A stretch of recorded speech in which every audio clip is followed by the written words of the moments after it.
Good evening, basketball fans, and welcome back to Cardinal Gym on the campus of Trinity Valley Community College in Athens, Texas, for the second game of our Region 14 Conference doubleheader tonight, as the Cardinals, the 11th ranked team in the nation and leading the North Zone of the Region 14 Conference, take on the Parish Dragons in just a huge game for the Cardinals' fortunes in the upcoming Region 14 Conference Tournament. I don't know if we can top what we just saw in the women's game, but we'll sure give it a shot. I'm Benny Rogers, the Assistant Public Information Officer at Trinity Valley Community College, and I'm joined as always by Jason Larson, the Sports Editor of the Athens Review. And Jason and I have just taken about 10 minutes here to catch our breath. Jason, for the women's game, won to the Lady Cardinals 53-46, rallying from 12 points down late in the game to win it. And now that was their 10th conference championship, and now the Cardinals have a chance here tonight with a win to secure a bye in the first round of the Region 14 tournament. Well, we've talked about how big that's going to be for them if they can actually get that done, and here they are right on the cusp of doing that. So, that'll be huge for them, and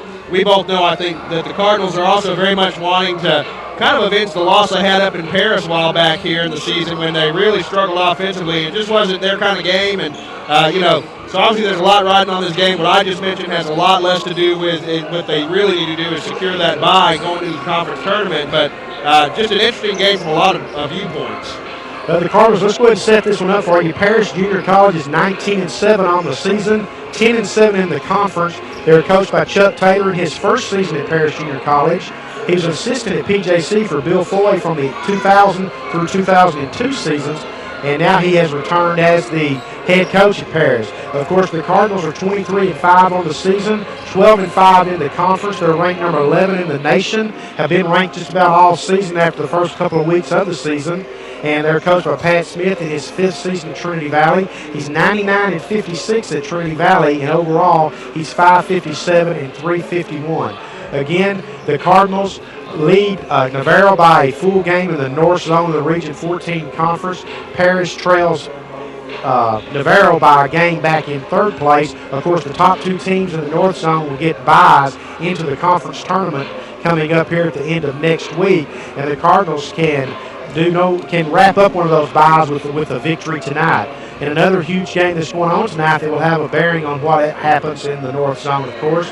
It's not a North Zone game, but you got Navarro on the road at Pasadena playing San Jacinto, and San Jacinto has already locked up a bye, and I think just about got the top seed at the regional tournament wrapped up. Now the Cardinals can get as high, could still get a first seed if San Jac were to lose out and the Cardinals win out, but most likely the Cardinals are going to get a second seed in the Region 14 tournament. Yeah, that's big. I mean, that's the best they've gone to that tournament in a long time, and it's just so important to be able to sit back and watch that first round fly by with you sitting around and getting rested. So, big game for them tonight. Folks, I hope you were with us to start during the women's game, in a game in which the Lady Cardinals had no energy. They were struggling. The football team, the entire crowd lifted the Lady Cardinals and kind of carried them to that victory, in addition to Chicago Caples going off on Parish. But that was the women's game. This is the men's game. And in the first time when they played back on January 8th in Paris, the Cardinals, easily their poorest performance of the season, they lost to Paris by a score of 58-47. But Jason, it's very safe to say, from that point on, the Cardinals have just been a completely different team. Yeah, I think they've found where the pieces fit, and they've really got an identity now. And I'm not so sure that they, of course, as every game goes on, you build on that identity. But at that point of the season, I'm not so sure that they had anything close to what they had going on right now. Of course, they were having a good season. They went through their pre-conference schedule pretty handily. But that was just a different team, and I think that this is going to be a real big shootout tonight. And of course, I hope the Cardinals get a lift from the crowd, just like the Lady Cardinals in that first game. We're expecting to have Kenya Landers join us at halftime of the men's game. We'll be real looking forward to talking to Kenya after a comeback win like that, and want to definitely get her reaction to how the crowd joined in and helped the Lady Cardinals in that one. But nevertheless, we're just under 5 minutes to go before our pregame ceremonies begin, and we'll have the men's game for you, in a game in which the Cardinals will be trying to protect their lead in the North Zone of the Region 14 Conference, as well as their number 11 national ranking. So the crowd stand out a little bit for now, but I'm sure they're out in the lobby. This $1 hot dog night, $1 drink night here at Cardinal Gym. $1 hot dog night? Nobody told me that. Well, there's a reason behind it. I got to 7:30 without nobody telling me it was $1 hot dog night. Didn't you see the flyer that I sent you? No. Oh, no, they're posted everywhere. Wow. Yeah. So. And I was so jacked up after the Lady Cardinal finish, and then you dropped this bomb. And to find out that you could have bought all the hot dogs you wanted for $1. Or at least 2 of them, because that's what I've got in my pocket is $2. Well, now we see the Cardinal football team filing back in, and they've been feeling pretty good about their status at the school right now based on what they did for the Lady Cardinals in that game and kind of leading the crowd and getting the Lady Cardinals back into it. As we take a look at Paris Junior College, Paris is led by Xavier Robertson. He's averaging 14.7 a game. He's hit, here you go, Jason, here's your stat for you. He's hit 78 three-pointers. Wow. So what do you think the Cardinals' defensive strategy will be against him? Is not let him spot up, maybe? Well, sure, and he's not the first tough shooter they faced all year. Obviously, Sanjak came to one of the top three-point shooters in the country, or excuse me, in the conference, and they did a pretty good job on him. I'm sorry, I don't recall his name right now, but I certainly remember that was the case when Sanjak came here and, of course, lost 179. So not the first one they faced, and won't be the last one. Of course, they'll see those guys in the regional tournament again possibly, so he'll definitely be a focal point defensively. The Cardinals are led by D.D. Scarver. He's averaging 16.5 a game. That's 7th in the conference in scoring. He's hit 50 three-pointers. He's shooting 55% from the free throw line. Xavier Robertson, that I mentioned, the leader for Paris, he's hitting 75% of his free throw attempts this season. Both teams shoot 64% from the free throw line, and that's a little bit further down than coaches would like to be. You would definitely like to be up there. Well, you'd like to be up there 100%, obviously, but if you think 75% and above, you could really be cashing in if you were hitting that from the free throw line. So anyway, the crowd's filing back in as we're coming up on the 2-minute mark of warm-ups, and we'll be underway shortly here. You see the Cardinals going through their final warm-ups. Paris is doing the same on the other end. The crowd's just kind of sitting back, kind of wondering what we're going to see unfold in this one, but I figure it's going to be a very physical basketball game. And obviously, since they won the first time 58-47 at Paris, that you would think that Paris would like to see that range of scoring in this one because they know they can win that type of game, whereas they probably don't want to get into a shootout with the Cardinals. Now, I say that, and this game will turn out to be 85-80. Maybe. That would certainly be a better result than they had the last time. But let's think, the Cardinals at home this year are 15-1. Yeah. Now, they just in the only game they lost at home was in overtime, and we saw that. We saw them here. You see their game-by-game result. The loss to Angelina was in overtime, 73-66. Lost to Blinn on the road, 81-78 into overtime. So I mean, there's overtime. While their last 2 losses have been in overtime, I think they won 10 out of their last 12 games. I think that's right. So now, and you said the Lady Cards are 15-0 at home now, 16-0. Yeah, they're undefeated at home this year. Is it 16? I think it's 16. Well, I just think about that. You look at 31 games, 32 games, and these fans have seen 31 wins. That's pretty incredible. That's a special thing. Yeah, it really is.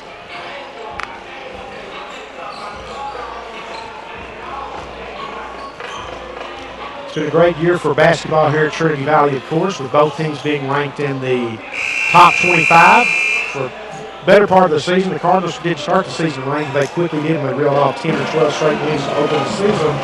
And there you see the top 20 on the men's side.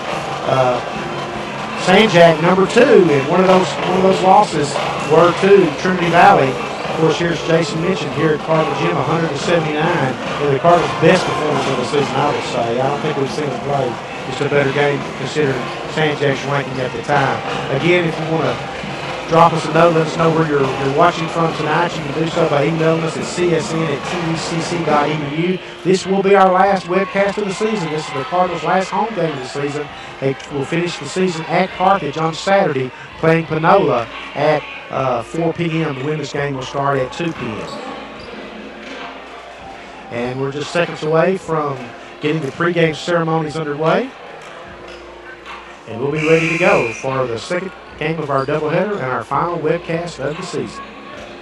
Good evening, ladies and gentlemen. Welcome to the Cardinal Gym at Trinity Valley for tonight's game featuring the Paris Dragons and your Trinity Valley Cardinals.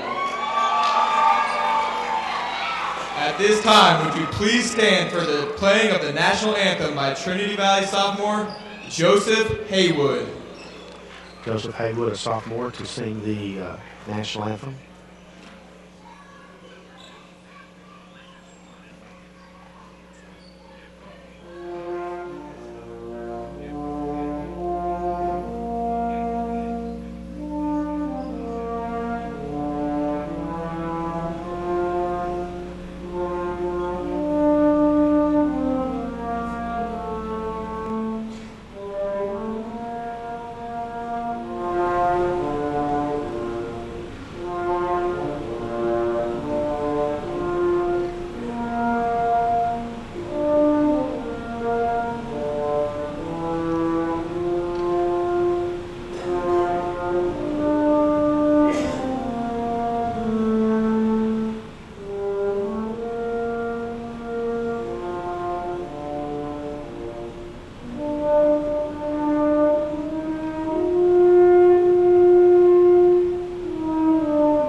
Obviously, he didn't sing the national anthem. He performed it, and he did it beautifully, I might add. That was nice. That was different. This place got still, didn't it? It sure did. All right. On the visitor side, we are Now we'll have the starting lineups. starting lineup. Number 4. Xavier Robinson, a Robertson sophomore from averaging Houston. 14.7 a game and has hit 78 three-pointers. Number 21, Zachary Jones, a sophomore from Memphis, Tennessee. Number 22, Desmond Griffin, sophomore from Lake Charles, Louisiana. Number 24, Anthony Jones Jr., a sophomore. Anthony Jones averaging 11.9 a game, hitting 64% of his free throws, and he's hit 28 three-pointers. A sophomore from Paris, Texas. The Dragons are coached by Chuck Taylor and assisted by Albert Talley. Chuck Taylor in his first season as head coach at Paris Junior Let's College. hear it for our 22 I really like his shoes. Trinity Valley Cardinals. Number double zero, Doug Montgomery, a 6'8" sophomore from Chicago, Illinois. Montgomery's had some key buckets for the Lady Cardinals in their stretch run. Darius Gaston, Darius Gadsden's come up big, the only sophomore on the team that played last year for Pat Smith and the Cardinals. number 23, D.D. Scarborough averaging 16.5 points a game. He's hit 53 pointers. 29 versus Tyler last weekend. Number 34, Austin Walker. Walker's averaging 11.9 points a game. California. And number 55, Daniel Elomsi. Daniel Hambe, we've been calling him the X Factor all year, Jason. He became eligible at midterm and has helped the Cardinals really take off on their season. Assisted by Blackbird Andreza. All right, folks, here we go. The final home game of the season here at Cardinal Gym, our final webcast of the season. There's a lot of energy in this building after the Lady Cardinals come from behind wind, and we're looking forward to a great, great Region 14 conference game with a lot on the line for the Cardinals, a lot on the line for Paris as well, but certainly for the Cardinals a chance to get one of the 4 coveted byes in the opening round of the Region 14 conference tournament that starts next Thursday over at UT Tyler in Tyler, Texas.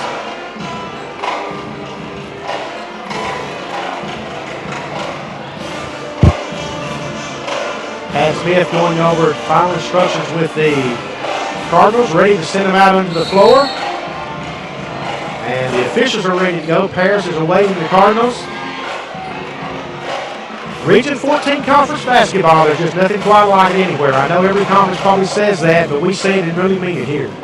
Look at the results. I mean, it's hard to argue. They've got almost basically 2 top 10 teams in Trinity Valley right there on the edge of number 11 after moving up this week.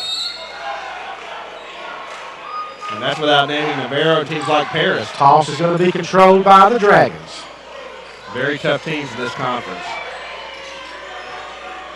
Justin Collard, a sophomore out of Paris, Texas, running the offense for the Dragons.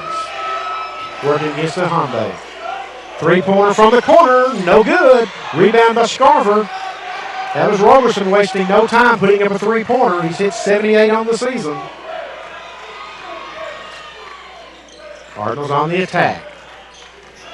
The Hyundai's been quiet as far as scoring goes in recent games, but he's had some big ones for him as well. Roberson gets a hand on the ball, knocks it out of bounds. He's definitely come up big in some of the biggest games like Navarro and Sanjak, and he wouldn't be in that starting lineup if he didn't have a lot of value. Of course, as teams became familiar with him, they started defending him a lot differently than they did early, too. You bet. A drive. Walker with the tip, can't get it to fall. And now Paris on the run. And they're going to turn it over. The Hyundai come up with a steal. I thought he was on that baseline, but he wasn't.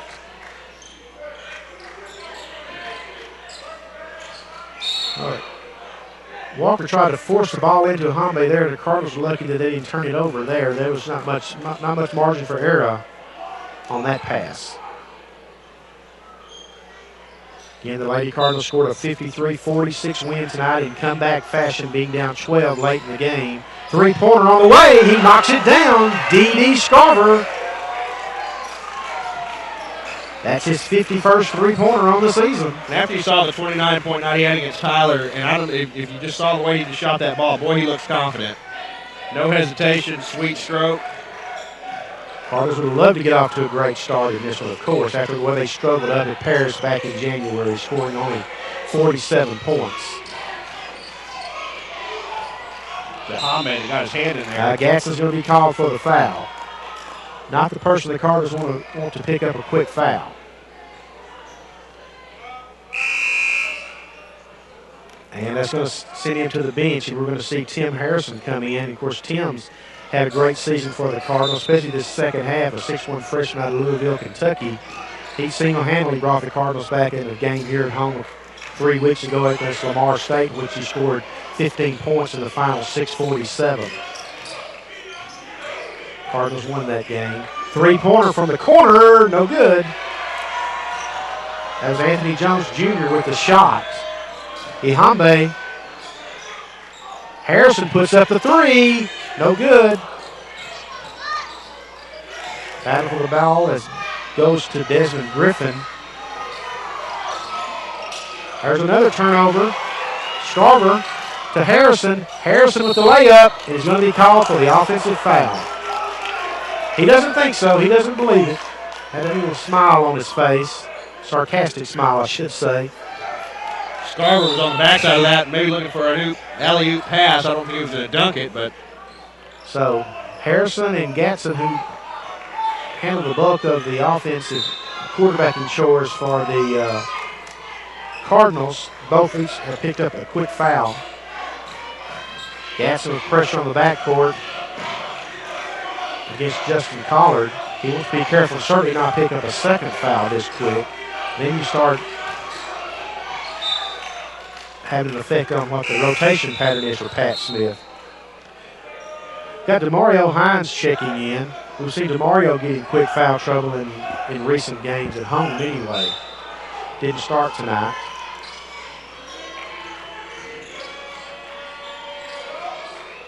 Cardinals have really got to be cognizant of the fact that Parrish likes to pull up and fire the 3-pointer. 3-0 Cardinals. D.D. Scarver has a 3-pointer on the board for the Cardinals. Great job, Montgomery, of stripping the basketball, and it's going to be a shot clock violation. But that goes to Cardinals. A great job of defense then by forcing the Dragons to use all the clock for that matter.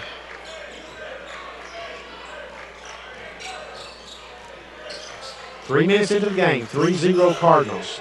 Scarver with another 3, no good. Hines with the rebound and forces up a putback. Doesn't get it to fall, but is fouled and going to go to the free throw line to shoot 2. Foul is going to be on Desmond Griffin. That's his first. Second team foul for the Dragons.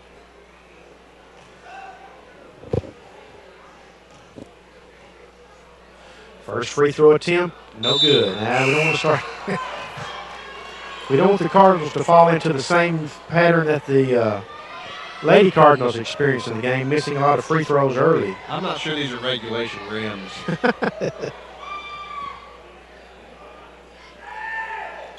And the second one's no good. So Cardinals had a chance to build on the lead.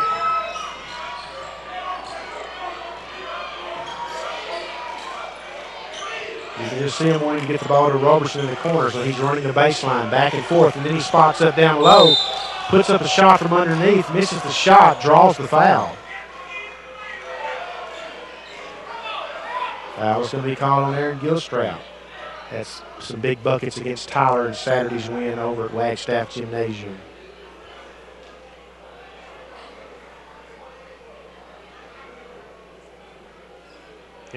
Gilstrap hit that 3 right there in the final minute, right inside the minute. A long-range 3, yes. Free throw attempt is good, and finally the Dragons are on the board at the 16:36 mark with the free throw by Roberson.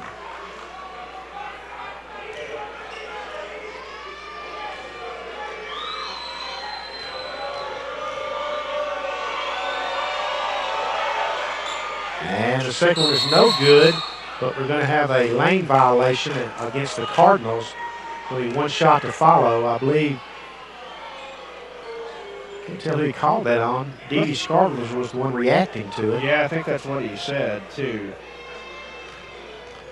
Another free throw attempt by Roberson. And this one's no good. This time the rebound is true for the Cardinals to Doug Montgomery.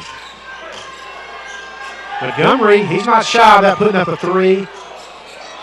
Great job by DeMario Hines of keeping the rebound alive. Back to Montgomery, short jumper, no good. Hines with the semi-tip back, but Paris loses the ball. It goes out of bounds, but it's going to stay with the Dragons.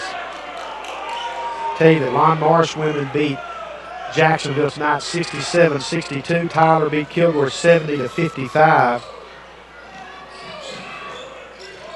Sanjak North beat LSU Eunice 88-61. Panola lost tonight. The Lady Cardinals' next opponent. This is women's scores are passing on. Robertson with the bucket to tie it up. Cardinals quickly on the attack. I think they're going to have to keep a real close eye on him.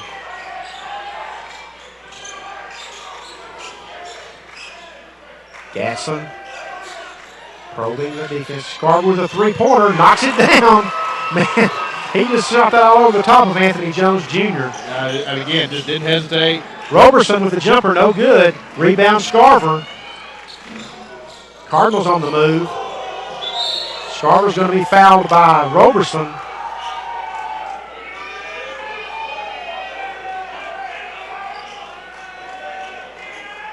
Scarver is an exciting player.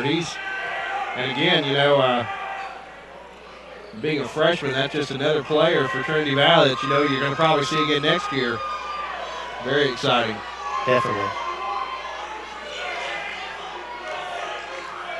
Not an emotional kid either. Not saying he doesn't get up, but just doesn't seem like the kind of kid that cops an attitude. Just seems like he does his job out there on the court, and that's it, and that's good enough. Gets the ball down low to Montgomery. Scarver with a three. He's on tonight, Jason. Oh, my goodness. D.D. Scarver is lighting Paris up early in the game. 3 3-pointers, 9-3. Paris beats the Trout. Gets the ball down the floor. Hines forces the miss by Maurice Hewley. He's got 3 rebounds, too, right now. Gatson. One-hander, no good. Rebound is controlled by the Dragons, and they're quickly on the move. Collard pulls up with a jumper, no good. Rebound goes to Hines. Gets it out to Scarver. Paris is really going to have to be cognizant of Scarver tonight because he's definitely found his shooting touch very early on. Got all 9 points for the Cardinals at this point. He just looks incredible right now. Montgomery's going to leave in place of Martez Walker. Again, the crowd is a nice crowd here tonight on Red Out Night. A lot of folks wearing red, supporting the Lady Cardinals and the Cardinals on this final home game of the season.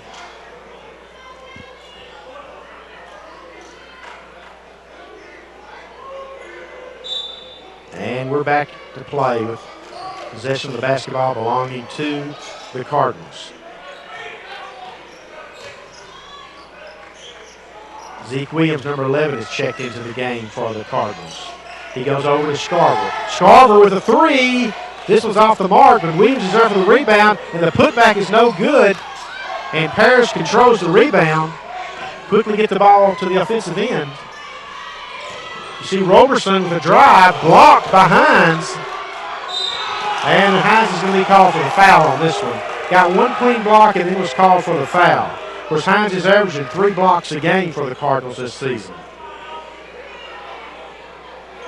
I think he knew he was probably going to foul him on that second one, decided to make sure he fouled him hard.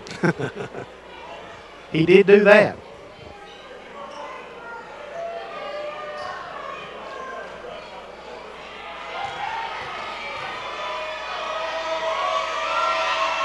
First free throw attempt is good by Roberson. All 9 points on the board for the Cardinals on the strength of D.D. Scarver 3-pointers. He's got 9 points real quick on 3 3-pointers. All 4 by Roberson for Paris. A 2-man game. That's not what the real 2-man game is supposed to be, is it? Roberson's going to catch his breath now as Jeremy Horde from Russellville, Arkansas checks into the game.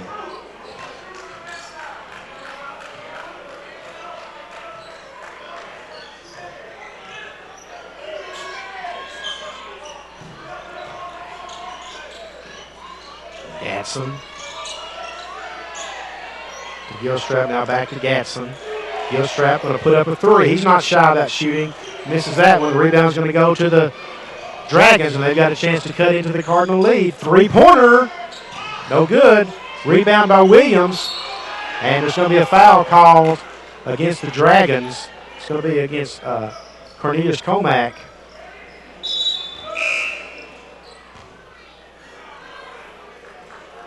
Tim Harrison is back into the game. He's going to give D.D. Scarver a breather here.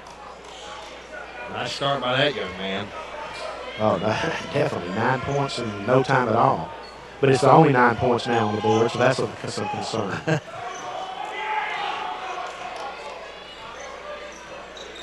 Tim Harrison kind of stretches his arms in the corner as if to say, look at me. We've seen him this year. He can light it up in streaks, too. Paris defending very well. 5 on the shot clock. 2 on the shot clock. Harrison forces up the three. Does catch rim. Lazy pass going to be controlled by the Dragons. Three-pointer from the corner. Got it. Ronald McGee. 9-8 now. The Trinity Valley lead. It's evaporated to 1. Paris sitting back in the zone. Making it tough on the Cardinals in their half-court offense. Going to have to shoot over the top of it. Williams almost lost the ball. Gets it to Gilstrap. Fires up a three. Gets it. Aaron Gilstrap can light you up too, folks, from three-point range. I guarantee you that. 6'5" sophomore out of Fort Worth, Texas. Well, he's got that quarterback mentality. He's going to keep shooting. He's not going to think about the misses. That's kind of what you want.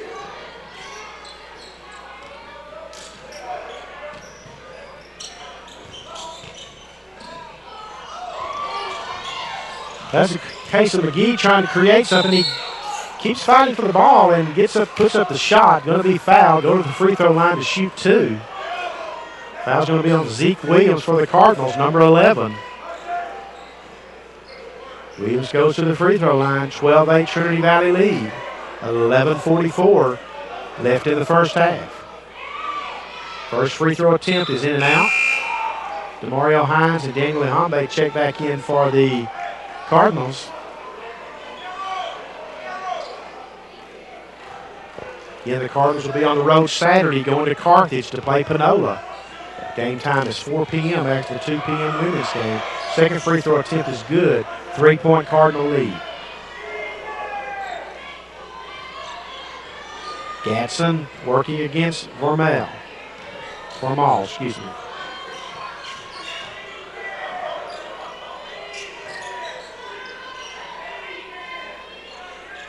Gilstrap. Why not? It doesn't matter. Guard him if you want to. Guard him if you don't want to. He will shoot and he will score. 15-9. The Cardinals are just living by the three-pointer tonight. And the team's going to pack into a zone on you. That's the way you bust that zone up. Well, they're 5 of 11 already. Wow. There's 9 minutes in. Took steps.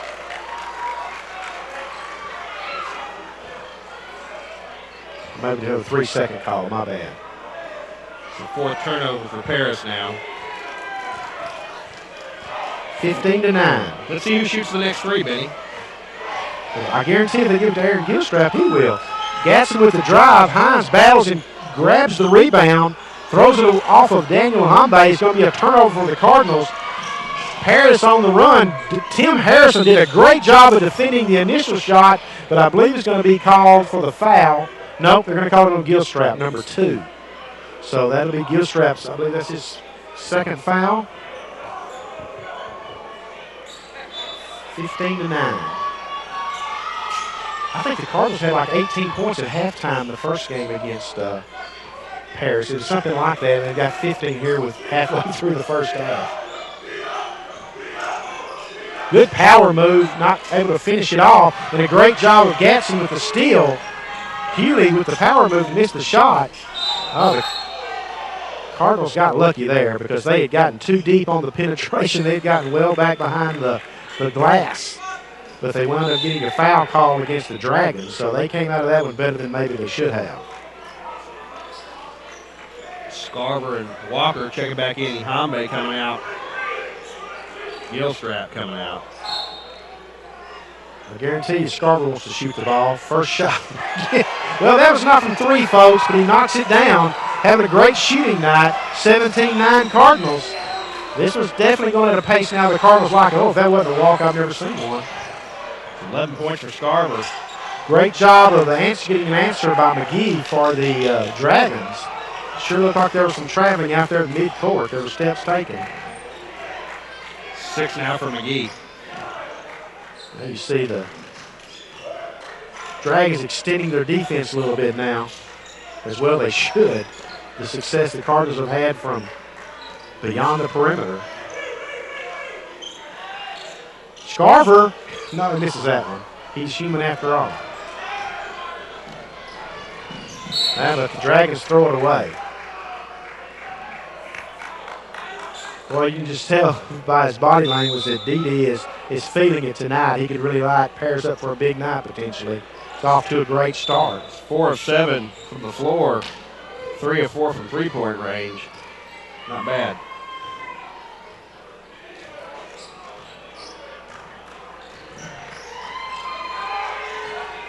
Scarver, pull-up jumper from the baseline, one-handed, knocks it down. I don't know what the zone is, but he's got to be close to it. 13 points now for Scarver. Another big power move by Hewley is going to draw a foul on DeMario Hines. I believe that'll be DeMario's second.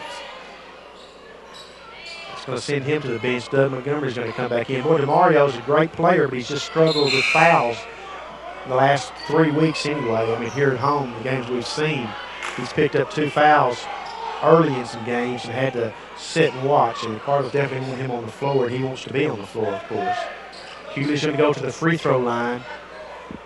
That's a 17th foul against the Cardinals.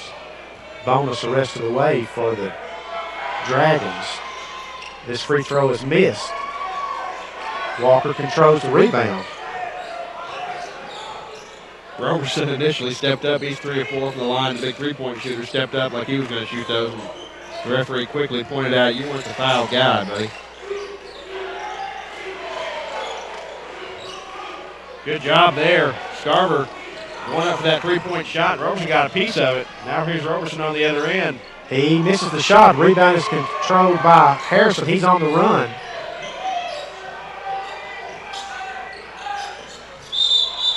There'll be a travel call against the Cardinals. That's their third turnover. Turnovers coming at a much, much slower pace than we saw in the women's game in action tonight. Thank goodness. Yeah, it makes for quicker games when there's not a lot of whistles.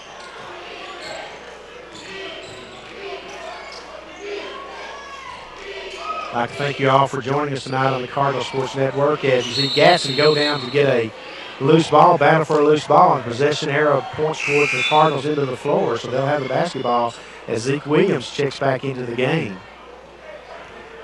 I don't know what the Cards would have done without Gatson this season and the way that he's performed. You know, there's a lot of times when you can look at a team and say, well, if they're missing this one guy, but there are so many guys in this Trinity Valley team that you can't do without, but he is definitely one of them. No question.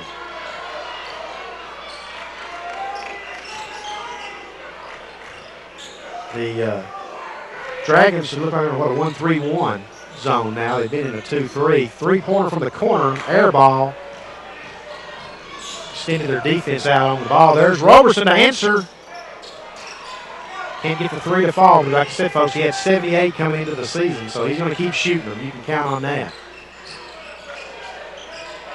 Cardinals are going to have to be very careful because the Dragons are extending that defense now, and some of those passes they've been getting away with, they may not get away with later. And a great job by Montgomery down low. He's going to get the bucket and draw a foul, but the foul is going to be called on Canario Vermal.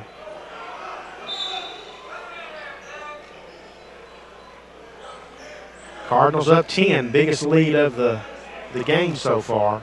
21-11 at the 7:41 mark. Good start. Definitely a lot better than the start they got off to against Paris the first time in Paris. Free throw is no good. Rebound is controlled by Hewley for the Dragons. Well, like we said in the pregame, this is a different team, too.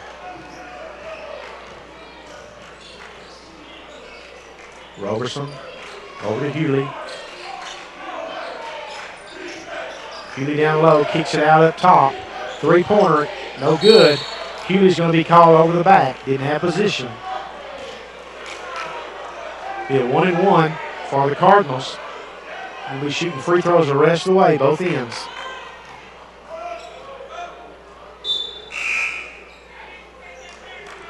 Again, we're expected to be joined by Kenya Landers, the co-head coach of the Lady Cardinals, at halftime of the men's game. Be interesting to hear her observations on the Lady Cardinals comeback win and the participation by the crowd in that win. First free throw attempt off the mark. Won't be a second.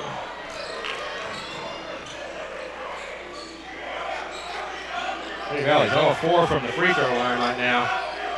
21-11 Cardinals coming up on the 7-minute mark of the first half. You tell the Cardinals are really paying attention to the perimeter game by Paris. This inside the three-point stripe, it's a two-pointer. Zachary Jones. His first 2 of the game. Well, Montgomery thought about pulling the trigger. And the Cardinals a little tentative there. Got lucky not to turn it over. 23 seconds on the shot clock. Ihambe's going to check into the game for Zeke Williams. Really like to see the Cardinals get Ihambe going again, Jason, going into the tournament to make him be an additional threat that the teams have to really be concerned about. Well, it's like you said, I'm sure teams have adjusted him a little bit, and obviously he's still a valuable part of their team. Plays good defense and just a good. Yeah, the Cardinals are getting real careless there with the ball the last couple of trips down. This is going to result in a Jones layup, 21-15 now. The lead's been cut to 6 as Pat Smith's going to call a timeout, a 30-second timeout. Wants to reset things now. The Cardinals are not in a good rhythm on either end of the floor. And to Paris's credit, Jason, they jumped out in the 2-3 to start the game, and they gave the Cardinals a different look down there at the 1-3-1, and the Cardinals didn't adjust to that as quickly and as good as they should have. Probably some talk about that going to be going on with the timeout over here for Trinity Valley. You see the fans. Cup giveaway night here also, among everything else. Again, this is red out night here at the at Cardinal Gym. You see most of the Cardinal fans decked out in red shirts. You got in free if you wore red tonight. So if you're not with us, you're enjoying our webcast, our final one of the season. You can drop us a line at csn@tvcc.edu. See it there on your screen. Love to hear from you. Hopefully we'll be back with you again next year with a handful of games, maybe a couple more, who knows. But we sure enjoy bringing these games to you on the Cardinal Sports Network. Scarver to Gatson. Working against a double team. Scarver. 15 on the shot clock. That's unfortunate for the Dragons. They got a foul there with 11 seconds left on the shot clock. Gatson really had no options facing him, and they wind up fouling him. And now Gatson's going to go to the free throw line for a 1-and-1. Cardinal lead was 21-10. Is that 21-10? That's right. 21-10. Just a couple of minutes ago, and now it's down to 21-15. So these free throws would definitely benefit the Cardinals in their ability to hold off the Dragons. First free, no good. Walker with the rebound. There's a bump. There's not a call. That's maybe a good non-call, I should say. Cardinals will definitely take the 2 points. 0-5, Trinity Valley's free throw line. It's good they got the follow-up there by Walker, but going to have to fix the free throw shooting. Griffin on a drive, lost the ball out of bounds. It's going to stay with the Dragons. Paris is 19-7 on the season, 10-7 in the conference. The Cardinals are 23-5 and 12-5 in the conference, undefeated at home. And we got a timeout called by the Dragons. They weren't able to get the ball in and feared a 5-second count. 5:47 left in the first half. Chuck Taylor still upset, as you see there on your screen, upset with that no call down there with Martez Walker, and I agree with you. It might have been a good no call. Probably could have went either way. Either way, it's giving Trinity Valley the 8-point lead here with 5:47 left. I talked to Chuck Taylor on the phone today. Had about 30 guys on his roster, and I called him. I said, Chuck, are all these guys in the play? He told me, of course, he weeded them out for me, and then just complimented Trinity Valley and just said they're getting hot at the right time and playing their best basketball at the right time. And I have to agree with that, Ben. I think Trinity Valley looks real good right now. And look at it from Paris's perspective. They scored 15 points here with about 6 minutes to go. That's not too bad defensive effort by Trinity Valley. Not at all. And they haven't let Paris get on track from three-point range, which is a big part of Paris's game. So right now, Roberson has none from three-point range and just 5 points, so not a bad effort. Nice move down low by Zachary Jones. Can't get the shot to fall. The Cardinals quickly on the attack. Oh, great job of Gatson spotting Montgomery underneath. He can't control the basketball. It's going to wind up in a held ball situation. And get a little testy out there on the floor. A little testy.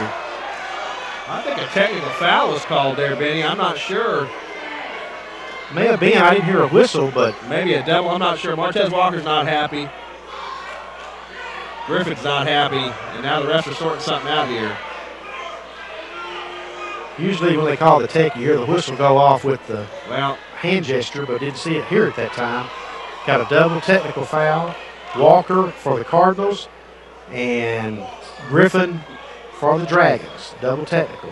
It's going to result in a held ball, and possession error goes in favor of the Cardinals.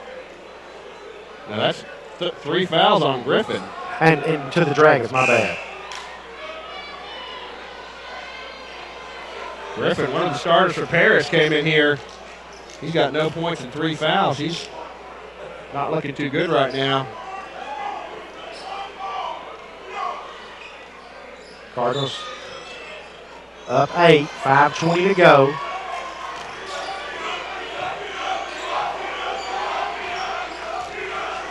I believe immediately after the game tonight, the Cardinals sophomores are going to be recognized and receive plaques from Coach Pat Smith. So we mentioned that to folks. It'll be a brief ceremony, as I understand it, right after the game.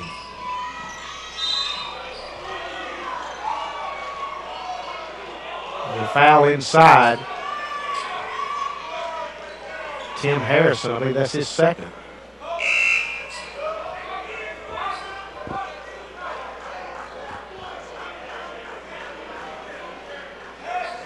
Cardinals been in control of the scoreboard. There's been some opportunities to increase that lead, but to Parish's credit, they've hung around. Less than 5 minutes to go in the first half. Free throw attempt is no good. Controlled by Doug Montgomery.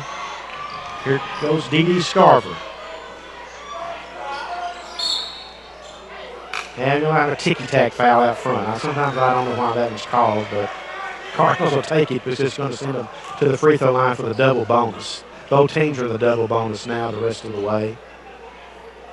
D.D. Scarver shoot the free throws. Had a good first half. Hadn't done much lately. Hadn't hit a shot lately. Last shot was at 9:21. And he gets the free throw to fall. And that's Trinity Valley's first free throw make. Now they're 1 of 6. Good a time as any to get going. 14 points now for Scarver. And the second was no good. Montgomery battled for the rebound, but Roberson comes up with it for the Dragons. Roberson's a sophomore out of Houston, Texas. 78 three-pointers on the season coming in. Cardinals will be just fine if he leaves here with just having 78. Roberson on the drive, one-hander, misses the shot. There's going to be a foul underneath. maybe go against Montgomery, yeah. Doug Montgomery is going to be called with the foul. Going to be 2 shots at the free throw line by Maurice Hewley. Hewley is out of Queens, New York, a sophomore.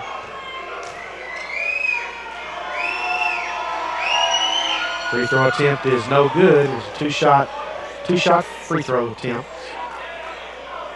On the team has shot well. That's 4 of 9 now from the line for Paris. 4 of 9 for Paris, 1 of 6 in Trinity Valley. Nobody shot free throws well tonight. And the second free throw is good. 8-point Cardinal lead. Pressure defense. Going to be a foul in the backcourt. Charged to Ronald McGee, number 25. Going to be a double bonus. We're going to shoot a lot of free throws here, folks, if the team's going to foul in the backcourt. Scarver to go to the line. Cardinals will definitely take these attempts. Up by 8. Trying to lock up a bye in the regional tournament coming up. First free throw attempt is good. Trying to lock up, finish first in the north zone. Currently have a 1-game lead over Navarro with 2 to play. Navarro's at San Jacinto tonight. We'll pass along that score when we get it. Cardinals up 26-16.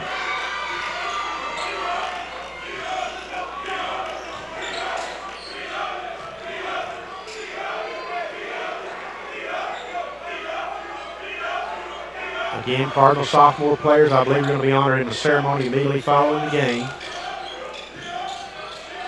Playing their last home game at Cardinal Gym. Turnover for the Dragons, and an opportunity now for the Cardinals to open up a 12-point lead, or 13 if D.D. Scarver has anything to do with it.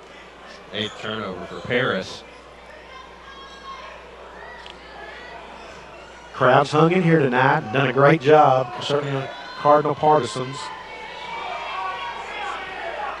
Few Paris fans here tonight, but we know we've got a lot looking in tonight. We appreciate you all joining us here on the webcast.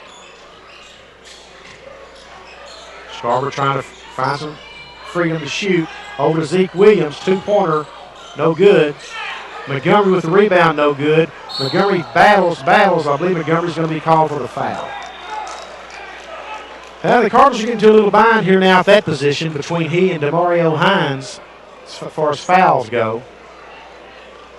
In a game that figures to be close to the end or battle down to the end, you got to think at some point that Paris will find the reins and a little freedom of 3-point land and tighten things up in the second half. Hewley's first free throw attempt is no good. Checking into the game for the Cardinals for the first time is Jawan Hill, a 6'6" freshman out of Detroit, Michigan.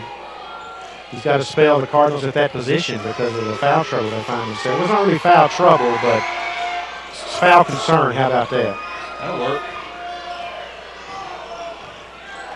The Cardinals would like to come down and score this time. Take advantage of the fact that the Dragons missed the free throws. Gilstrap for 3. We could bring rain on that one, folks. That was one of those high-arcing shots that found the bottom of the net. 29-16 Cardinals. That'll get the crowd going, and the Dragons almost throw it away. Do a good job of controlling, but the rebound's going to be controlled by Gilstrap. Out to Scarver. You know he loved to fire up a 3 here. Gatson was begging for the ball. Instead, Scarver drives the baseline for the bucket. Cardinals 31-16 and a full timeout. Chuck Taylor for Paris. He sees the Cardinals hitting stride here, and he says, we can't have that. And it's 31-16 at the 2:50 mark of the first half, and just the surge that the Cardinals needed. Relieve that stress feeling there in the second half a little bit. Definitely. Scarver's got 18 points. Boy, he has just been magical for Trinity Valley. Three three-pointers for Scarver. Now 3 3-pointers from Gilstrap. Right before he took that shot, Bing, I was going to kid say that's about his range, and then he turned around and threw it up. And of course, we had a perfect view from where we sat right there, and it was straight in. No question about it. Cardinal cheerleaders performing here during this timeout.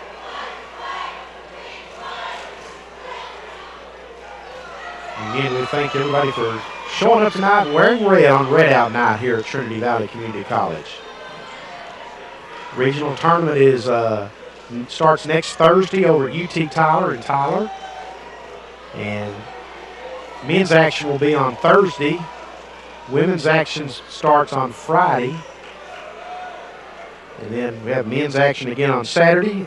The semifinals on Sunday and the championship games on Monday night. And boy, how great would it be to have both Trinity Valley teams in the championship games. I remember that happening in 1999 down at Sands Gym on the campus of Angelina Community College. And I'm telling you, folks, that was an exciting night for the Cardinals and for Trinity Valley to have both teams in the championship game. It just, Cardinal fans just packed that gym.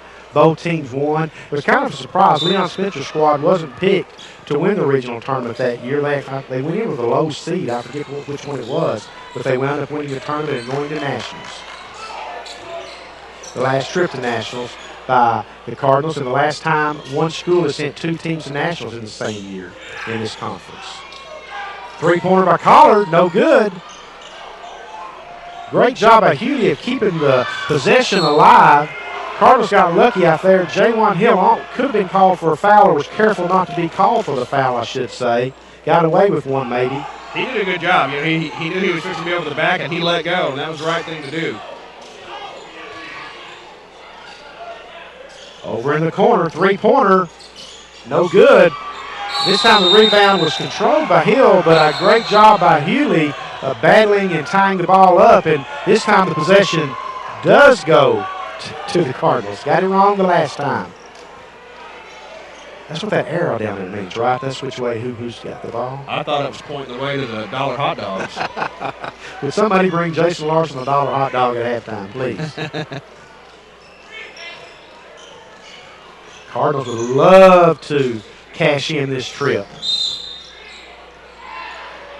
There'll be a foul on Collard. There'll be two free throw attempts for the Cardinals. The pace of the game slowed down now that both teams have gotten into the double bonus.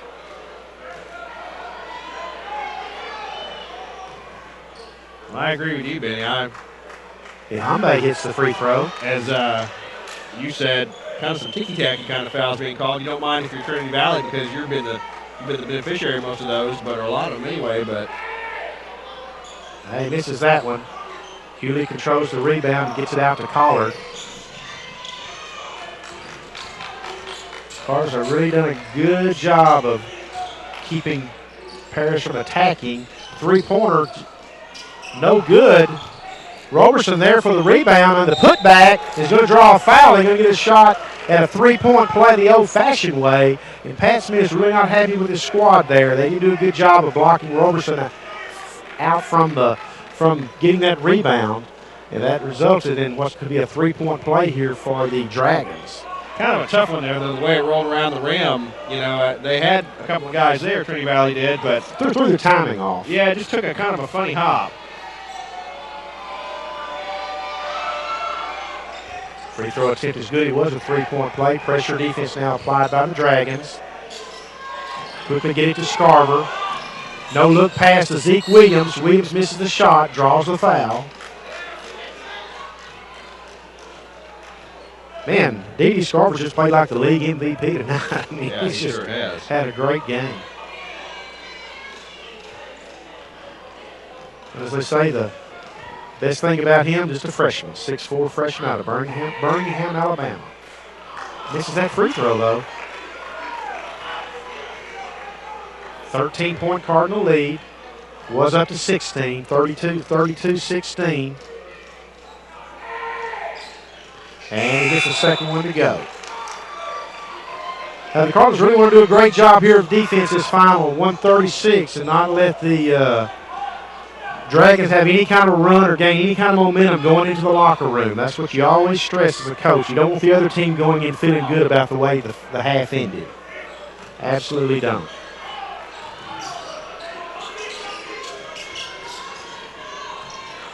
There's a three-point attempt. Got it. There's Xavier Robertson. He had 78 of those coming in, and so he gets that one to fall. And it's an 11-point Cardinal lead. That's what I'm talking about. You don't want Robertson to go into the half feeling good about that last shot. Well, he's got 11 points now, and that's, of course, his first three-pointer. They've done a pretty good job of neutralizing him, but starting to get hot here in this last minute and a half, and not something you want to see. Parrish definitely want to get the Cardinal lead to single digits, but D.D. Scarver says, I don't think so. He answers a three-point play with a three-pointer. Roberson with the drive. Williams controls the rebound. Now the Cardinals can control things here. Not looking like they want to slow it down. D.D. Scarver, baseline drive, no good. Ihambe sails in for the rebound, but doesn't control it. It sails out of bounds off Ihambe, and the ball will go over to the Dragons. Scarver's got 21 points right now, and his average is about 16 and a half. He may have a very special night working here. I guarantee you. Great job by Williams getting a hand on the ball. Now the Cardinals can play for the final shot if they choose, if they can get out of this jam that they're in. That's not how they planned it, but that's how it worked out. They were able to get the ball across the timeline. That's your typical press break right there. Chuck Taylor's asking about what happened to the 10-second count there.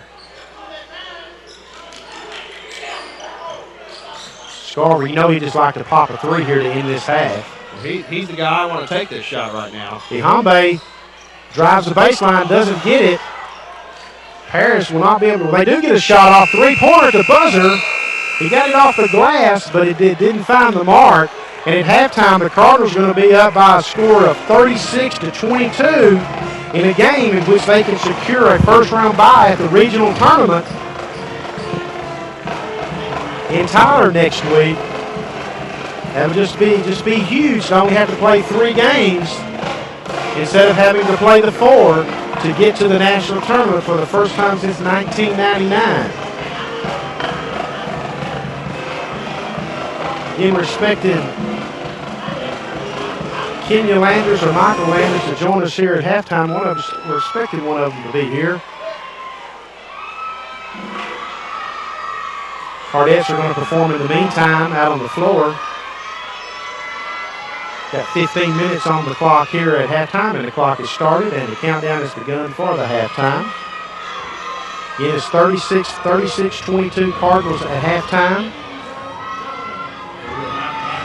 Led 32-16 a few minutes ago, or about 2.5 minutes, I guess it was. Here they are, the First half. TVCC Cardette Showgirls. Going to have a Cardette performance, and then I think they're going to have some contest going on here at halftime. Look like Brad Smiley's down there taking part in it. I'm not sure about that.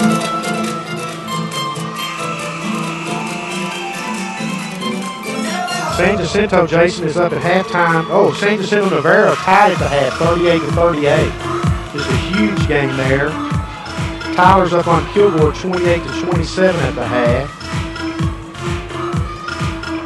Thank Mike Monfort for these scores. Jacksonville leads Lon Morris 30-14 with 5 minutes to go in the first half. And Lee leads Angelina 43-38 at the half. Lon Morris has really slipped off here the second half of the season. Struggled somewhat.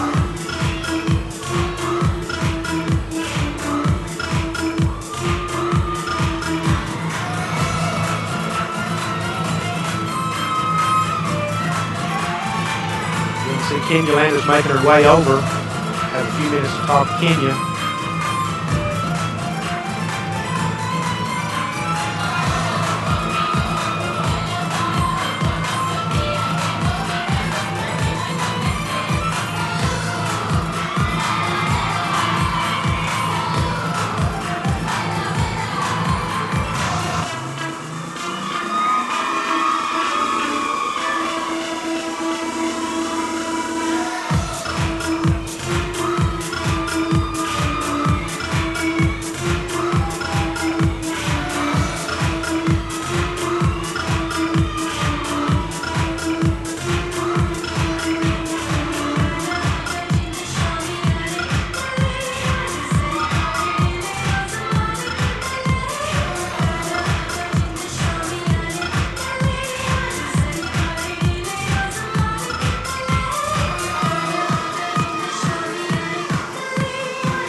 Another entertaining performance by the Cardettes.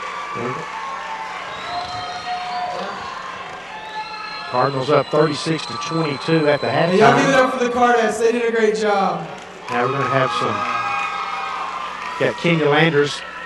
This being our last home basketball game tonight, sophomore night, so each of our coaches are going to take an opportunity to introduce and show our appreciation for our sophomores. We're joined now by Kenya Landers, head coach of the Trinity Valley Community College Lady Cardinals. And Kenya, before we talk about the game, let's talk about a big assist for the crowd tonight. How about that? Oh man, the crowd, they were huge for us tonight. The football team came out here and just brought a new energy to Cardinal Gym, and they gave us life at the end of the game. There's no doubt about that. Well, they really did. Jason and I had just commented about how dead everything seemed. And the next thing you knew, we heard those kids going crazy over there. The kids reacted on the floor, and boom, it was like a different team suited It was, and we're so grateful for Coach Smiley and bringing his guys out and getting them to be active at our games. And that's the great thing about the athletics here is we all try to support each other and really try to do anything that we can to help each other be successful. Well, Kenya, when you look at the game, of course, it just struggled most of the way. I mean, it just really was like the team was in a funk they just couldn't get out of. Yeah. But then when the energy level picked up, it was a different team. What do you attribute maybe the sluggishness to a little bit? It's a long season. Unfortunately, I have a lot of inexperienced players that by this time of year they're normally done, have either played their state championship game or have lost out already, or but we're trying to keep them focused, and we're trying to keep them just keeping their eyes on the prize and helping them remember what our goal is and what we're trying to do. But it's a grind, it's a tough season, and they're trying, and we're sticking with them. I promise we are. And I know it's not very pretty to watch all the time, but we're working on them. They don't say how, they just say how many. How many wins do you get? Do you have enough to get there? We'll talk about the special performance. I think it truly was in the second half of Shakayla Capel. She just she put the team on her back and said, let's go. Shakayla, she's a special player. She is. I've never seen, people ask me all the time, who can I compare her to? And I said, she's the best offensive player that's played here since Betty Lennox. And I really believe that. And she just has a special knack for scoring. And she has no fear. She's not ever scared to take that tough shot. And you watch her warm up, and she just doesn't move very fast, and it makes me so mad. And then she comes out and she hits 6 threes in a row, and then I'm a little bit happier. But she's gonna be a special. She's gonna be a special one. It was fun watching the Paris coach during that run that she was making there. And one time they had her completely guarded, and she just created a shot. And he looked over to his assistant coach and said, "What do you do?" Yeah, and that's what we look at each other and say sometimes. Oh my God, and she's special, and she's got gifts and she's got talents that not very many female athletes have. And the good part about that is that she's really utilizing it, and she's really trying to get better. So. Right. Jason and I were talking during the webcast that tonight wrapped up a 10th straight conference championship and the 19th in the last 20 years. And around here, kind of conference championships just kind of come and go. But it is a special thing for this group of kids.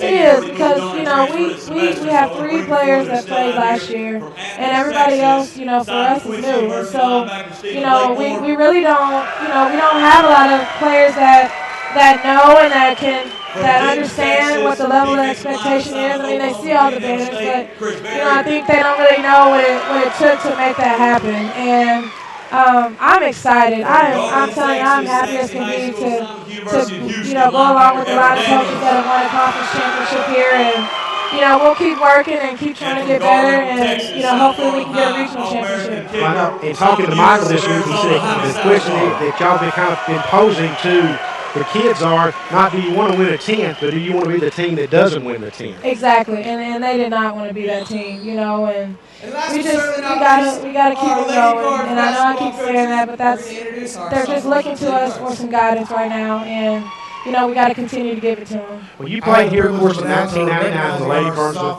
with 36-0 and won a national championship, and now. What does it feel like to be back here coaching? Is this like a dream to you? I mean, and people ask me all the time, and every time somebody asks me, I get choked up because it's so special for me. Just to be able to follow the coaches that have coached here, and to be able to step in those shoes and have the privilege to coach on this sideline. It's something that I definitely, I don't take it lightly, and I do know how blessed I am and how privileged I am. And it's brought me a lot of sleepless nights, but I'll take it anytime, that's for sure. Well, I'm gonna point out to folks right now that Kenya, in her time as a player here, as an assistant coach here back in, 05-06 season, and now here's a head coach. Your record now as a Lady Cardinal is now 115-11. And 6 of those losses came in one season, Kenya. I know. But anyway, the Lady Cardinal, the sophomores, are being honored out on the floor at this time, so we want to thank Kenya for stopping by, and so she can kind of be a part of this and watch this. But Kenya, congratulations and best of luck in the regional tournament. Thank you, I appreciate it. You bet. That's Kenya Landers, the head coach of the Lady Cardinals. His team pulled out a 53-46 victory. Game jersey. Now there's going to be a special presentation to Kenya Landers from the Cardinals.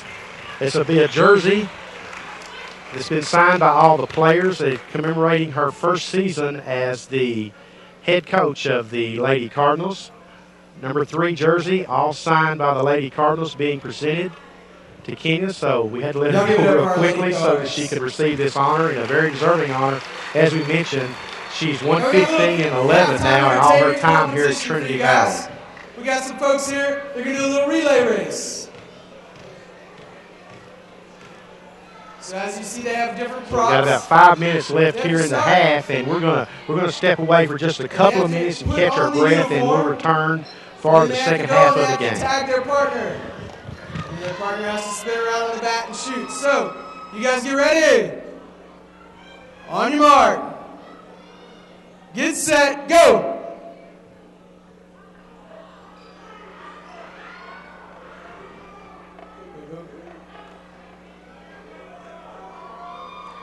Go, go, go, go, go, go, go, go.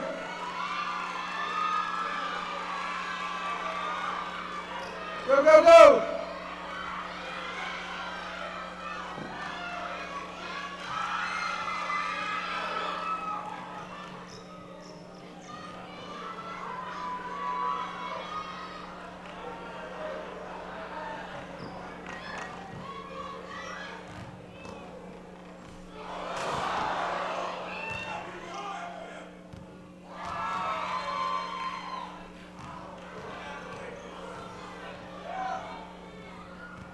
Diamonds, you got it? All right, good job, good job.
internet audio, and you can write this address down, and you can listen to all Cardinal games and Lady Cardinal games at www.youreasttexas.com.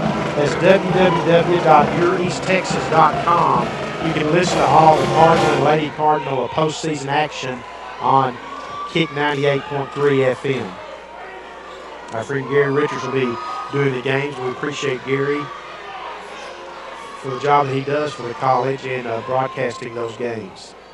We'll resume play now. The possession arrow shows that the ball belongs to Paris, and we'll be underway with 20 minutes to go. And the Cardinals looking to wrap up a bye in the first round of the Region 14 Conference Tournament that begins next Thursday in Tyler.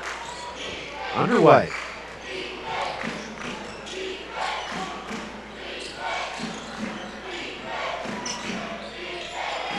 Roberson with the drive and the miss. Gadsden controls for the Cardinals, almost stolen by Anthony Jones Jr. Ihambe from three, got it, and that's just the way the game started for the Cardinals with D.D. Scarver, and boy, that's a big bucket there for Ihambe, who we said earlier we'd like to see get going, and there's a steal by Gadsden, and this may be the start to the second half that the Cardinals would like to get off to. Gadsden with the drive, makes it look easy, just like that, bang, bang, bang, 41-22. And a timeout quickly by Chuck Taylor for Panola. Never good. Paris, I'm thinking next week's game. My bad. Go ahead. Slow down, Benny. Slow down. I was just going to say, never good when you have to call a timeout within the first minute of the second half. You know, you just had quite a bit of time to talk things over, and here's Chuck Taylor now. There's just 3 timeouts left in the game. Yeah. So, 41-22 Cardinals, easily the biggest lead in the game. 19-17 to go in the game. And, man, the Cardinals have almost matched their entire total when they played at Paris back in January.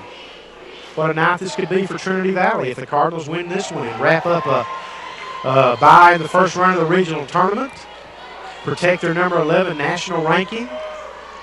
Lady Cardinals winning their 10th straight conference championship tonight, 19 in 20 years.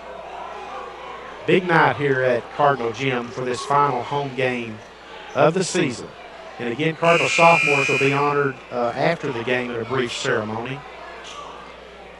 Maybe able to show you just a little of that as Jason and I try to wrap up the game and point everything towards the season finale Saturday at Panola in Carthage, I should say. Crowd's thinned out a little bit now.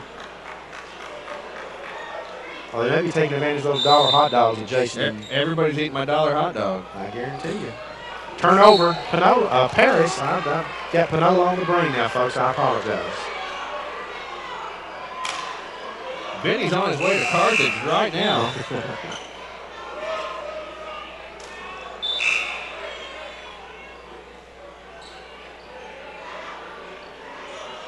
Gadsden inbounds for the Cardinals. Needs to get it in. Gets it down low to Ihambe. Ihambe trying to create down low. Got trapped below the glass. Block. Montgomery better be careful there. A lot of bumping out front. We've seen called as fouls tonight. 3-pointer. That's the best way for Paris to get back in it, but he doesn't find the mark for Romal. D.D. Scarver over to Ihambe. 3-pointer. Ihambe. Oh, no. But he hustles and gets the rebound, tries to dish it off to Hines, but turns it over. Roberson with the steal. That's just Trinity Valley's 5th turnover in the entire game. You don't have to look much past that for a 41-22 lead either when you're shooting lights out.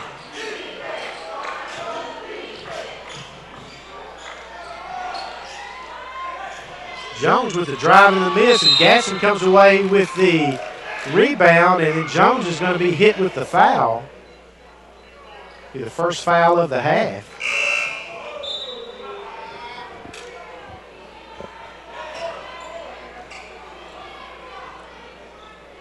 A great job by Gadsden to reach down low and cause some problems. Get that steal and pick up the foul. Well, there's just a lot of players that you can point to the reason the Cardinals' success this year. And I don't know if you can start with anybody ahead of Darius Gatson too much, being the sophomore leader on this team. And really has picked up his game here in the second. Hines just can't get anything to fall down low, and that was going to go out of bounds off of Hewley. Ball will stay with the Cardinals. Well, there was a time, Harrison has stepped up when he's had to. There was a time when DeMario Hines was really playing big, and, maybe part of his diminished role, too, is just the fact that they've been able to do something with some of the other guys, but he's still out there playing a big role for him. But Gadsden's carried him. Scarver's carried him. Ihambe's carried him. Well, unlike last year, they just had one scorer on the team. Scarver puts up the three, doesn't get it to fall. Montgomery's got to be real careful in there. He got tangled up. And a turnover going the other way. Fourth of the half for Paris. Was it Chris Blake last year was the Cardinals' only three scoring threat, quite honestly. Yeah, and that hurts, because when you can buckle down on one. Yeah, and we saw that at the regional tournament over there that night. No doubt. In the regional semifinals when the Cardinals lost. Well, and it can make a guy like that press, too, where he feels like he's got to do everything. But that's just not – this is a totally different team. Ihambe inside. Power move. Oh, rejected. Hewley got a hand all over that one. That was a volleyball spike. Pull-up jumper. Got it. Ronald McGee knocks down the shot. 41-24. 41-22 has been the biggest lead by the Cardinals. Up by 19 at that point. Montgomery over to Gatson. He puts up a three from the corner, too long. But there's Ihambe with the rebound and the putback. Good job by Ihambe getting position, catching the air ball on the three-pointer, putting it back. Paris has to have a lot of stops and a lot of scores. 6 for Ihambe now. I'd like to see him get going here in the second half. Does have that three-pointer to start the half. Oh, Montgomery did a nice job. That's a great job of defense by Doug Montgomery there. He doubled down, got his hand on the ball, denied the shot, forced the turnover. Now he's going to go out in place of Martez Walker. Ihambe's going to check out. Nice start to the second half for Ihambe. Had the three-pointer and then 2 for 5. Gave him 6 for the game before he gets a blow. Cardinals are trying to wrap up their home schedule in style. Gatson. Tipped by Hines. Great job by DeMario Hines slipping in and cleaning up the miss by Darius Gatson. 45-24. Oh. Seriously. Wow. We'll refrain from all comment. The foul is on Darius Gatson. Whew. Allegedly. Allegedly. Ball remains with the Dragons. One team foul each here in the second half, about 4 minutes in. DeMario Hines really working inside defensively against Hewley. Well, they're wanting to get the ball to Hewley down there and just not having a good time. Hines is doing a good job of fronting and keeping him away from the ball. 10 on the shot clock. Spinning jumper gets it to fall. McGee, nice job by McGee. Shot clock is down to about 6. That's a pretty good job of defense by the Cardinals. Yeah, he's got 10 points now, but they're making him work hard for that, and, that's a hard thing to do. Gilstrap. Sorry, Jason, stepped all over you. Okay. Gilstrap reined that one in. 4 3-pointers now for him.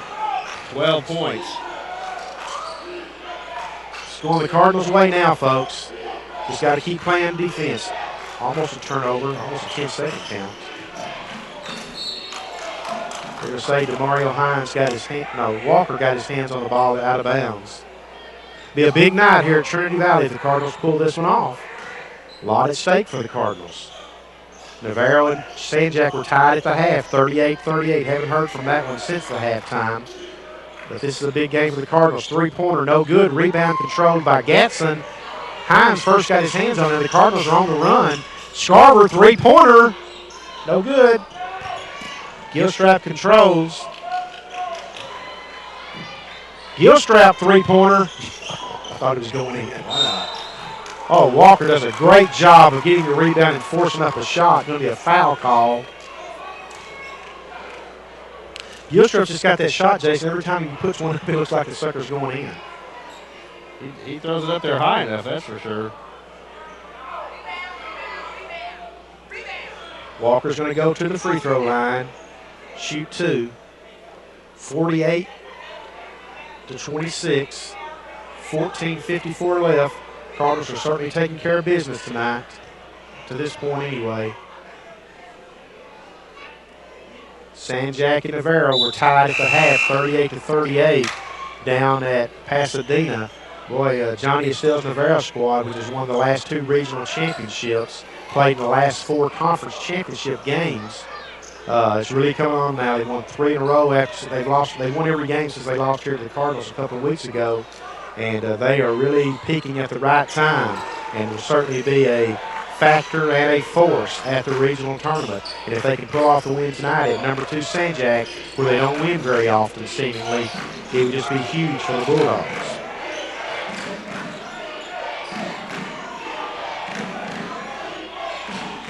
49-26, biggest lead of the game for the Cardinals, 23.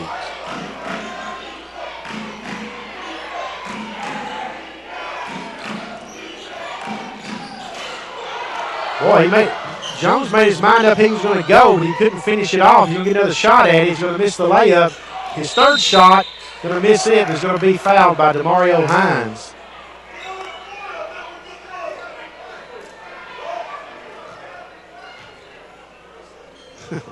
Pat Smith trying to figure out what, I think it was Aaron Gilstrap was trying to tell him from the floor.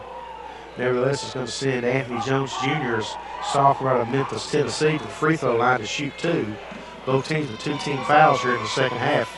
Free throw gets a crier to fall. That shows my age when I use that because it's an old Al McGuire expression. Former Marquette coach who moved on to become a color commentator for NCAA basketball. Used to call it a crier. Honestly, you didn't know that, right, Jason? I didn't know that. Okay.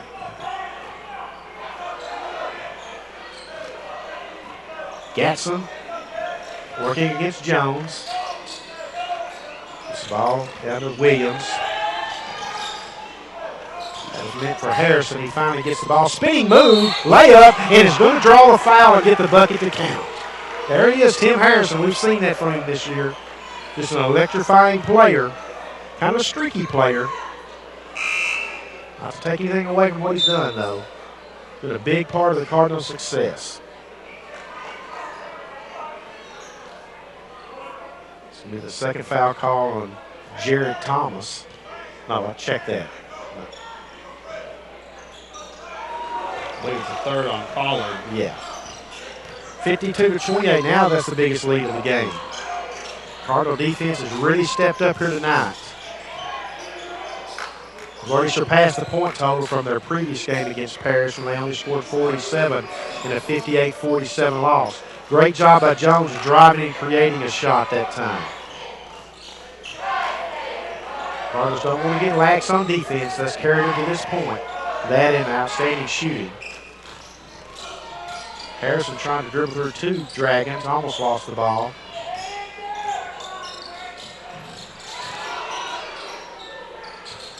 $15 on the shot clock. Harrison with the drive. Oh, going to call the charge. He gets up shaking his head. So what do you have to do to get a call? It's just a 6th turnover for Trinity Valley. Trying to make something happen. I think we're looking for a towel now. Throw on your shirt, Jason. Come on. Nobody wants that. And I'm just going to say, if I take my shirt off, I'm doing a dance. Can I say that? You get camera 2 on Jason, please. And keep it on him at all times. No, you really don't want that. Let's isolate on you. What do you think about, have you seen what the NCAA's doing with some of their women's games this year? ESPN's doing, I should say. They're focusing on one player. You got 2 boxes on the screen, and one of them's just on one player all the time. I don't like that. I didn't like it either. I'm thinking that's going to be a failed experiment. We won't try that here, we promise. Are we going to have to show the NCAA how to do it? Maybe. Hines with the block. The rebound's going to go to Zachary Jones. He's going to get the bucket and going to go to the free throw line.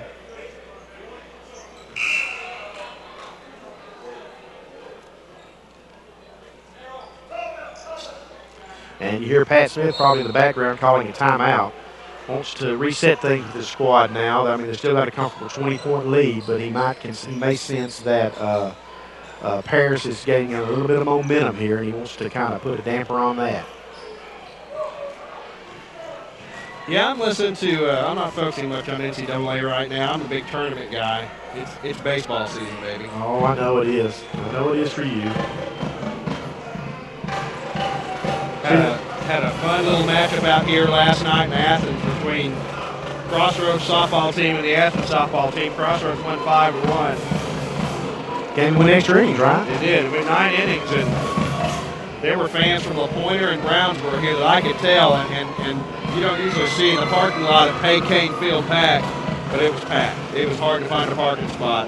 Probably had that playoff feel to it. It did. It really did. I mean, there's no doubt that Crossroads, even though they're the number 2 team in Class 1A, of course they went to the state tournament last year, you know, they love playing a bigger team, and, you know, for Athens, it's one of those deals where, you know, it's not a lose-lose situation. That's a good softball team. You know, they're a very good softball team, and play them 1-1 for 9 innings. That's not bad at all. Not at all. It's fun. Coming out of the timeout, the Cardinals lead by 20, 52-32. 13:03 left in the game. Trying to wrap up a first-round bye at the regional tournament. Try to close out. They can't do it tonight. Try to close. Well, they could close out the North Zone Championship if they were to win and Navarro were to lose. They'd be up 2 with 1 to play. Not that the North Zone Championship is really something. I mean, it's not the conference championship.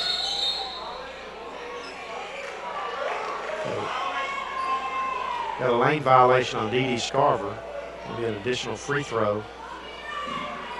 Although I did find out something today talking about the North Zone and the South Zone. It's really not zones, they're divisions, but we call them zones. That according to the conference bylaws, it should be the North Zone should be called the East Zone, and the other South is the South. But the bylaws say it's East and South, not North and South. Really? Yeah. But everybody's been wrong, so I don't think anybody will be changing at this point. But that was pointed out to me today. We're living a lie. We have been all season. Loose ball goes to Darius Gatson. Oh, he threw up the shot. He wasn't going to count. The shot was on the floor, but it was a lot of fun to watch. Underhanded scoop did not fall.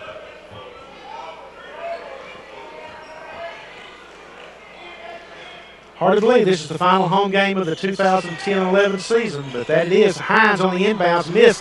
Stays with it. DeMario Hines, great job of staying with the basketball and getting the follow-up. One of his strengths, those put-back buckets. He gets a lot of his money right there. 4 points now for Hines. Man, they just make it harder and harder on Paris every time they're able to score every trip down. And Hines is going to be called there. He was all over. I don't know. He's talking down there. I don't know if he's talking about he didn't foul or he's talking to the Paris player that he fouled, which was Jones. But it was, he got a lot of body on him. I'm a lip reader, Benny. And he said, that was a good call, ref. I think I got a piece of Well, there you go. his arm. And the free throw is good. First one. Gilstrap is going to check in for Montgomery. Had a nice crowd that stayed with us tonight. Thinned out a little bit, but just a little bit. Cardinals have been really fun to watch. And he makes both of them. It's 8 points for Jones. 19-point game.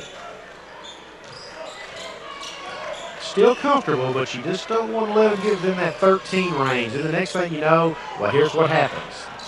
A steal and a bucket by Desmond Griffin, and now it's down to 17. Just what I was about to say. You don't want to let it get down to 17, then 15, and then the next thing you know, you got a situation like the Lady Cardinals being able to come from behind. See, the Cardinals are struggling a little bit now.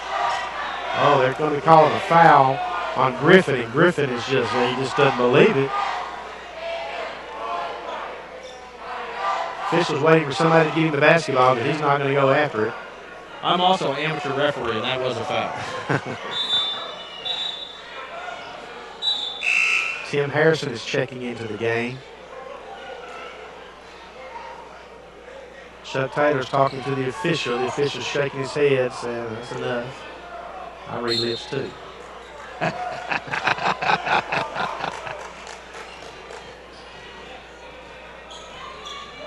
Cardinals need to score this possession. Gatson with the drive. Now then, Paris is hustling down, and just like that, folks, it's what we mentioned.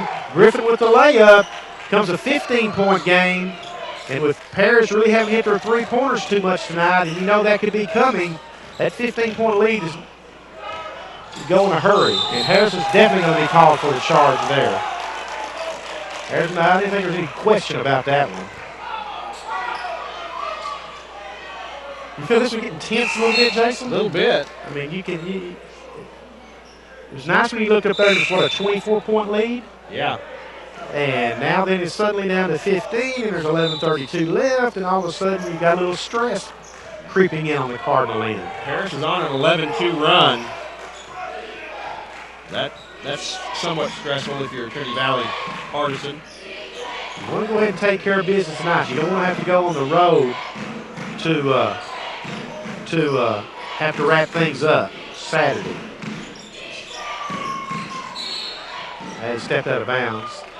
It's going to be a turnover at an inopportune time there for the Dragons.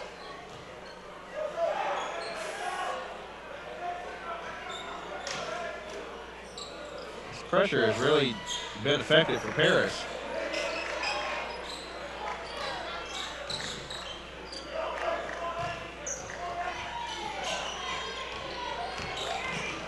Gatson drives. Boy, he's just done it so much this second half of the season. That's a big one there.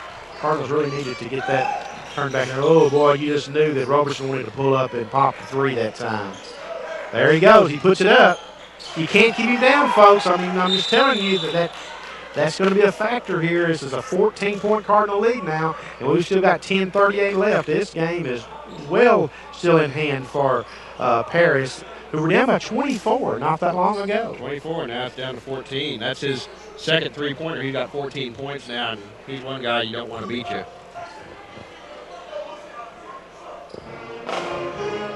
Here the Cardinal Regiment performing in the background. They really do a good job each year of coming to the games and adding to the atmosphere. They even most years, a group of them give up their spring break and go to Salina, Kansas to help with the atmosphere up there for the Lady Cardinals and support along with the cheerleaders. I've been watching Trinity Valley since I was a student out here, at least in the 70s, and boy, I just don't ever remember a year in which the different teams and groups all supported each other as much as they have this year. I mean, it's just really been fun to watch.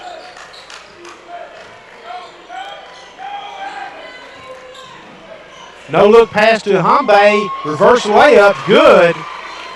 Great job of execution there by the Cardinals, getting the points when they needed them. About to be down inside of 10 minutes left in the game.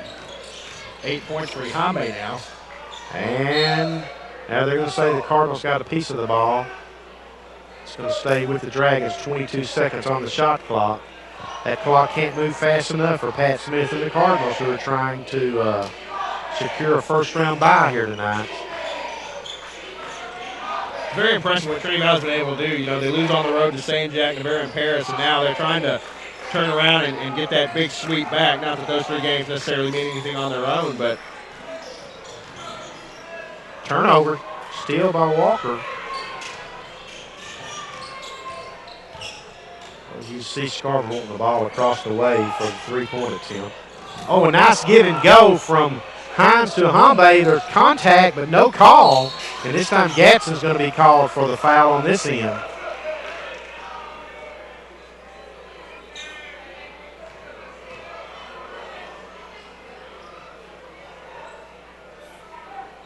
some hard play here in the last couple of minutes. I think he hurt his wrist maybe a little bit there. He was grabbing his wrist.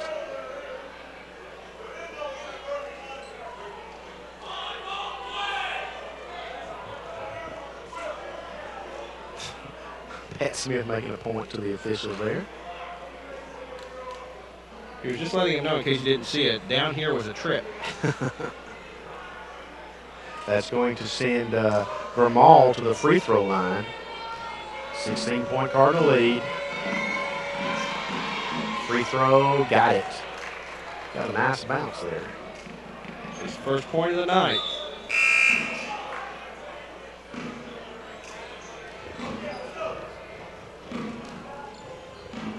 Pat kind of made nice with the official down here, I think.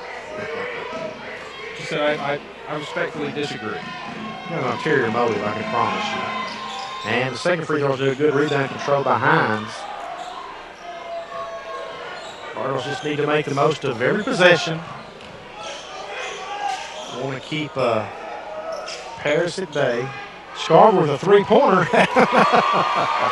Oh, he's having a night, folks. Not so big much here in the second half, but he's had a good night. 61-43, Southern's back up to an 18-point Cardinal lead. 24 points for Scarver. His first in the second half, but fifth three-pointer. Great steal by Gatson. Will he go the distance? No, he dishes off to Scarver. Scarver for three. Got it. They do come in pairs. And just like that, man, I mean, the three-pointer is a 21-point game. 27 for Scarver. The answer on the other end is no good by Jones. Scarver. But you just feel the crowd wanting that to go. Now here he is on the other end, in and out. Roberson had a quiet night from three-point range, hit a couple. Ihambe for three. No good. Nobody there to rebound for the Cardinals. Walker tried. Cardinals might want to just consider not letting that happen, number one. A drive, uncontested layup by Zachary Jones. I think D.D. Scarver's shaken up. They got an official's timeout.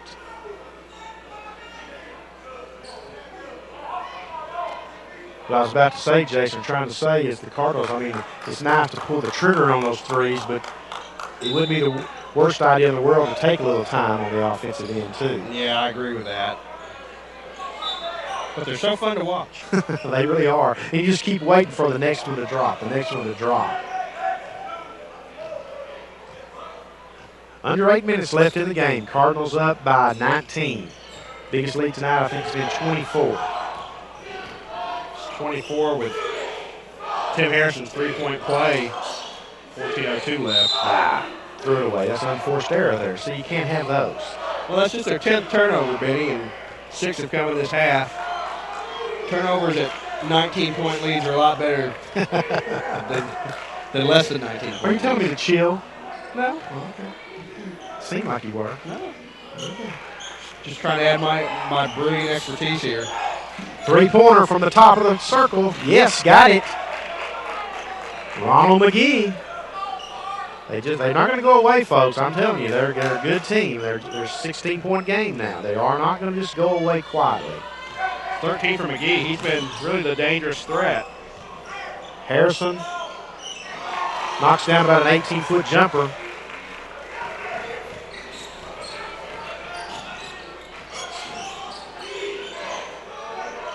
Cardinals working hard on the defensive end. Don't want to let Roberson spot up in three-point stripe. Anybody for that matter, but certainly not him. 15 on the shot clock. Oh, great job by Hines. He didn't get the block, but he made him change the shot and credited with the miss. Hines with a pull-up jumper, yes. That's Harrison, my bad. Tim Harrison with the pull-up jumper. And that was DeMario Hines all the way on the other end, like you said. Harrison scores 7 points. That was DeMario Hines changing that shot and creating the fast break opportunities. The lead goes to 20.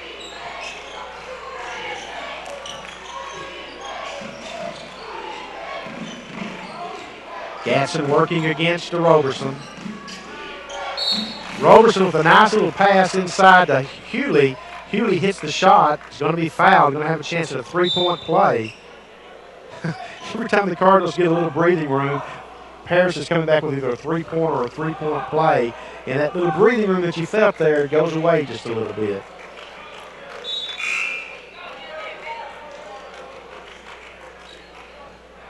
Hewley's first bucket here. Again, we visited with Pat Smith at halftime of the women's game, so Pat will be busy with the sophomore ceremony at the end of the game, so we won't have Pat. But Jason and I will kind of wrap up this game, the doubleheader, and the season before we say goodbye for this season of webcast on the Cardinal Sports Network. 17-point game. Gatson on the go. Takes it the distance. Oh, there's all kind of contact in Hewley, but no call.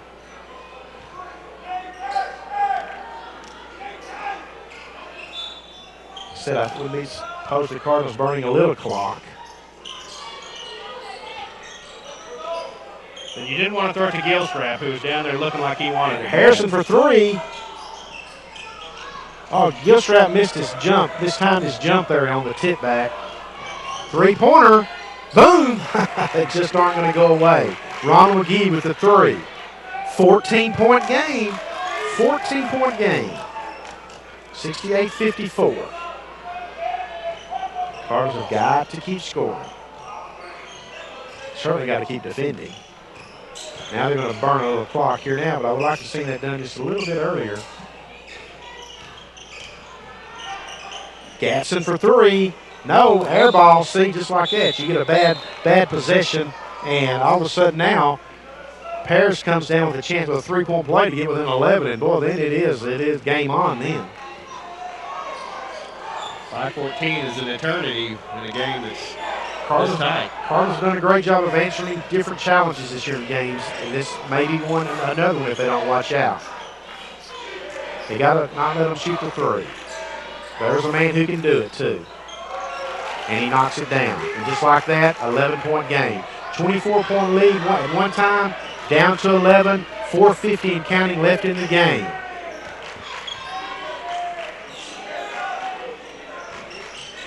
Scarver for three, no. Long rebound goes to Jeremy Horde.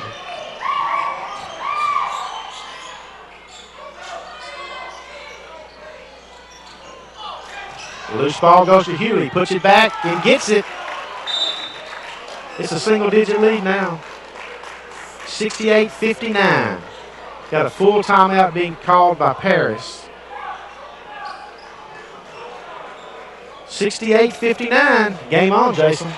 Definitely game on. Hewley had 1 point in the first half. He's got 6 now, 5 in the second half. Of course, the three-point shooting is what got Paris back into it. And they had done a good job of keeping Roberson from burning him too bad, but then while they were doing that, McGee started to slide in there. He's got 3 three-pointers, 16 points. So Roberson has 17, and all of a sudden Trinity Valley's in a real tight ball game. They are. They absolutely are. You really have to be this way. But you got to give credit to Paris. Paris has really fought back. They've got some three-pointers to finally fall. They've kept some misses inside alive and got a couple of old-fashioned three-point plays this half. And we got a ball game now. There's no question about it. Question is for the Cardinals, who's going to step up now and answer down here when you got the ball? Well, starting at the 7:25 mark, you had McGee with the three-pointer, then the three-point play from Hewley, then the three from McGee, then the three from Roberson. So they've done it. They're on an 11-0 run right now. Yeah, they've gotten themselves into a bind here that at one time looked like it was going to be possibly an easy win when they were up by 24 points. But that 24-point lead down to 9. That ship has done sailed. It has.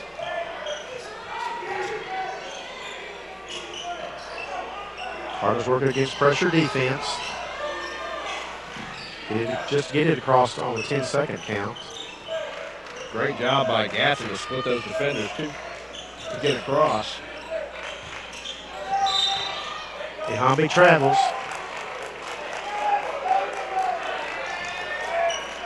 Just feel the Cardinals tensing up a little bit, and at the same time, you can see Paris is up on his toes, as I like to say, and pretty excited about this basketball game now. They haven't given up. They were down 24.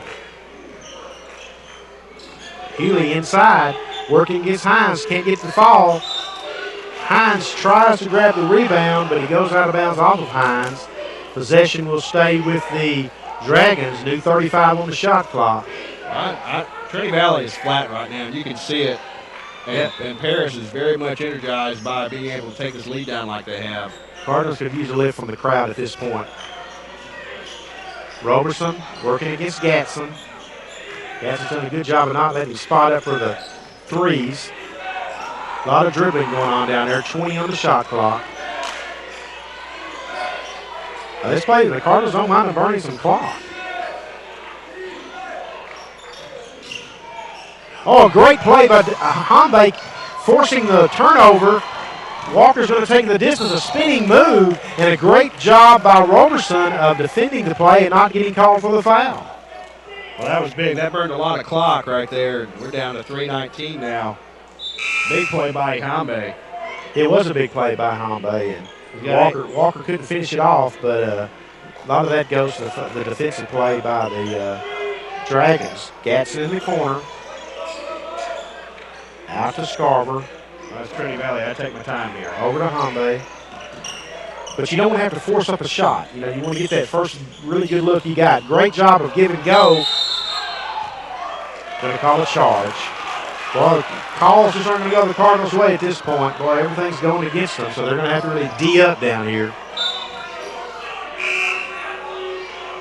The third charge called against Trinity Valley, maybe the fourth. Pretty sure two have gone against Tim Harrison, who just checked in for Ehambe, and now this one goes against Ehambe. 3 minutes left. 68-59.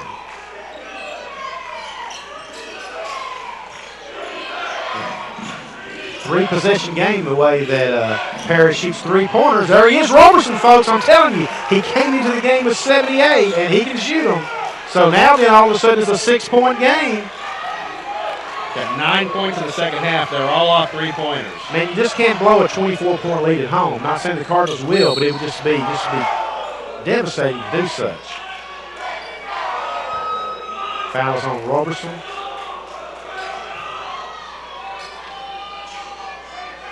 And just a 16 foul against Paris, so the Cardinals will not shoot the bonus until the next one.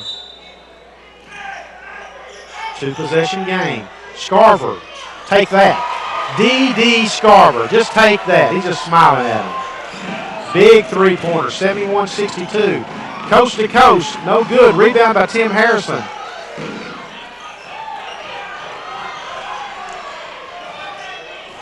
It's a big sequence of events right there, Jason. Turn of events, I should say. Cardinals turn it over. Coming up on the 2-minute mark. Steal by Darius Gatson. Takes it the distance and gets the foul. There he is, your sophomore, Darius Gatson. The only player back from last year's squad. And you see right there is one of the reasons that Pat Smith made him the only player that he brought back. Is because he saw those leadership abilities in Darius Gatson, not to mention the way he's able to make plays on the floor. And he's raised his game to a whole new level here down these last 8 or 9 games, Jason. Well, you talk about taking a team out of the game. Paris was really driving a 14-0 run, had winded the lead from 24-6, and then the Scarver dagger, and then the Gatson three-point play here potentially. And he gets it, in and out. How did not go down? 11-point game.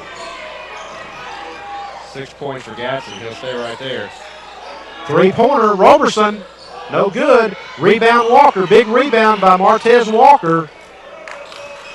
Now the Cardinals will really be content in burning as much of that shot clock as they can. I say that they'll come down and knock it down to 3, which would be okay too. But they should run some clock now. 20 on the shot clock.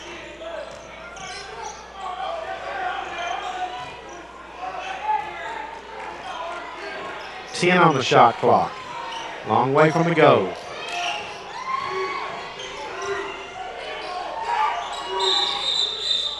Going to be a travel. Gatson's pleading his case, but, well, they burned about 34 seconds then. Didn't anything good happen from it other than they burned the clock. And 11-point game now, so that's at least a 4-possession game. They're going to D up on Roberson. They don't want to let him, anybody else can beat him. They don't want Roberson to be the one to beat him from three-point range. He forces up a three. No good. Looked like he was going to fall, though. Tim Harrison with the rebound. And that's less than a minute to go now. The Cardinals are looking in good shape here, folks. You would think Paris would start fouling and send him to the free throw line. I guess says, I'll just take it a layup and I'll miss it. But there's Demario Hines who said, thank you very much.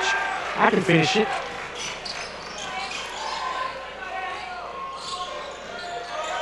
Three-pointer. Got it. I don't know if he called it, but he got the ricochet off the backboard. It'll be a 10-point lead for the Cardinals.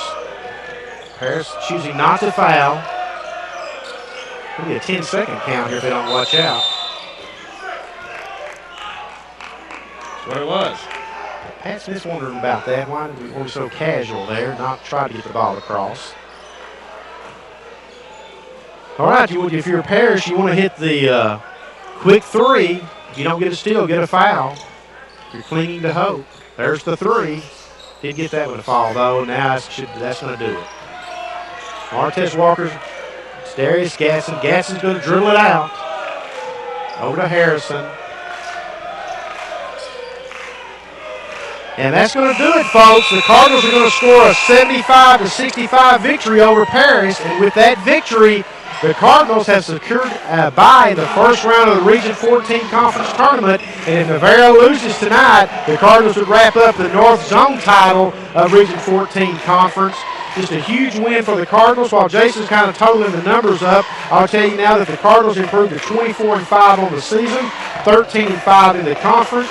Paris drops to 19-8 on the year, 10-8 in the conference.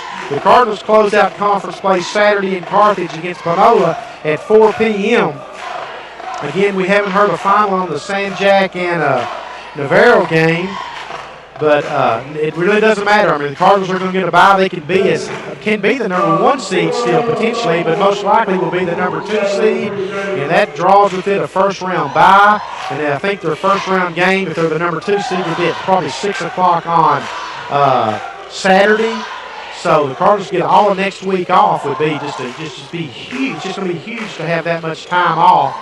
And Jason, you got some scores for us here. Real quick, Easton Harvard finished with 30 points tonight, coming off 29 against Tyler, 30 tonight. 12 points from Gilstrap, and then had a lot of other guys that were under single digits. Of course, McGee led Paris with 16 points. Roberson had 20 points. McGee had 16. Roberson, of course, caught fire, had 4 3-pointers. But Trinity Valley was able to pull this one out. Nice win for Trinity Valley, and did a good job. They held Roberson back when they needed to, and that was kind of big tonight. No question about it. We're going to pause here just a second. We'd like to get this sophomore ceremony in for the Cardinals real quick before we let you go. Pat Smith out there with the microphone is going to honor his sophomore players, and we also let you see the halftime for the women's game when the women were honored. But boy, it's just been a great season for Cardinal basketball, and like I said, it ends this Saturday over in Carthage against Panola.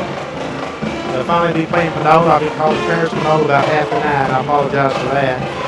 But wait for the Cardinal band to shut down the fight song, I think Pat is, before he calls the sophomores out to the middle of the floor to be honored. I think they're going to receive each one's going to receive a plaque.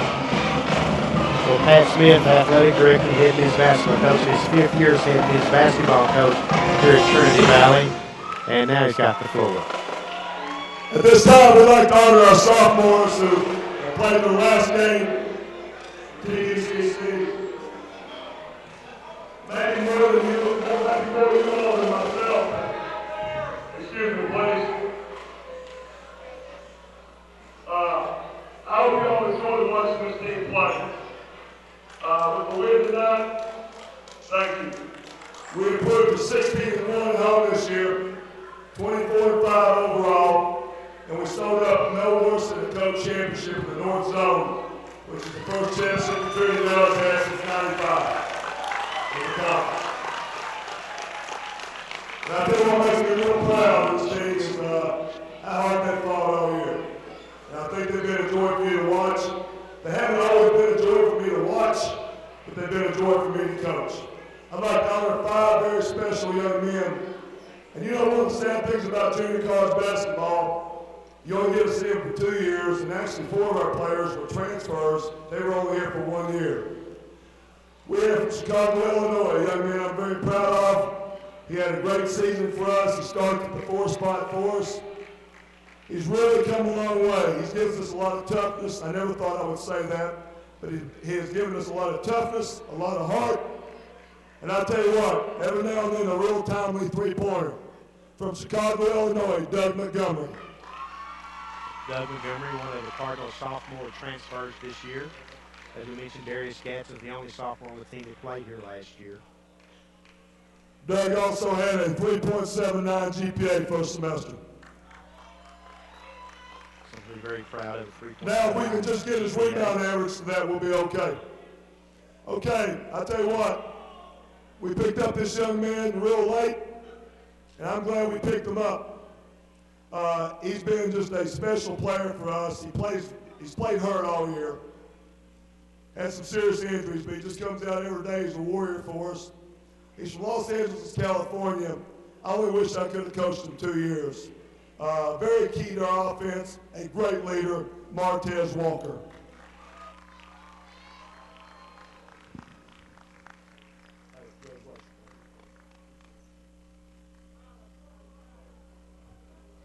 I tell you what is it about left-handers that they can all shoot? Seems to be something I don't know. But I tell you, this guy's had a great season for us. I don't know how many threes he hit tonight, but if he was down at Tyler Saturday, he hit about a 30-footer that put us ahead with a minute left. I'd like to say it was a set play, but it really wasn't. I'm not sure it was a great shot, but it went in. That's all that counts, right? But anyway, he's had a great year for us. He had a really good game tonight.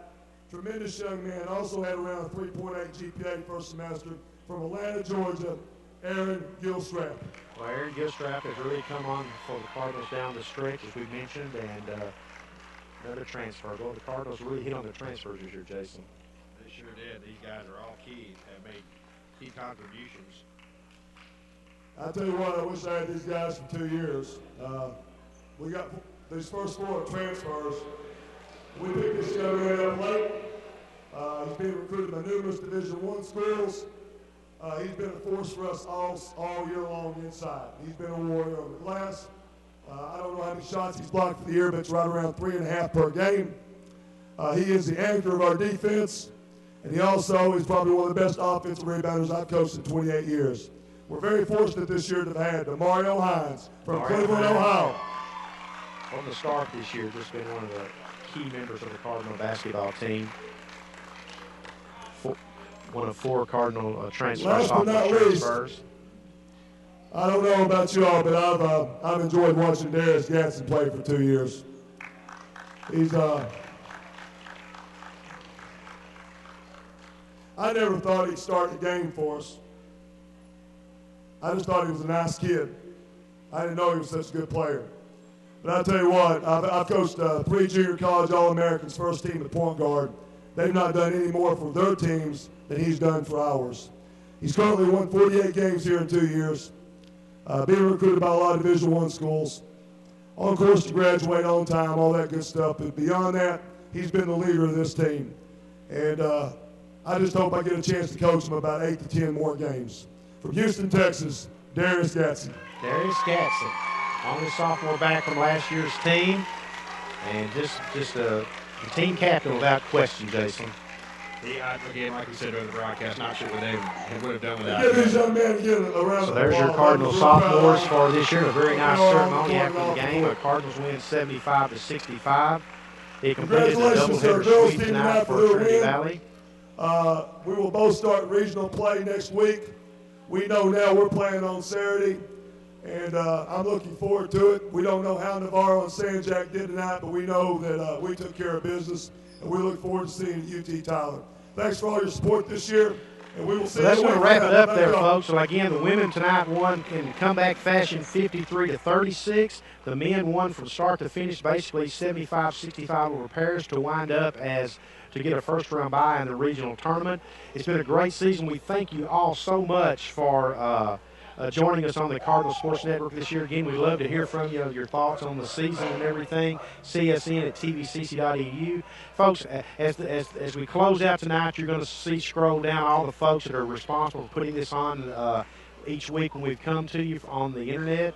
And please take time to look at these people because they have really done a remarkable job. Jason and I kind of get to be the front men out here, but these are the people who get it on the air and make it look good. A special thanks to Jeff Sutton, who sits right next to me each week. He's our graphics guy. He makes the screen look all pretty, puts all the stats and facts up there. And he also is my zone identifier. I can always know what the other team's playing, but Jeff is telling me what the zone defense is. I know y'all didn't think that was me picking up on that because I'm a football kind of guy, you know. But anyway, we appreciate the entire team.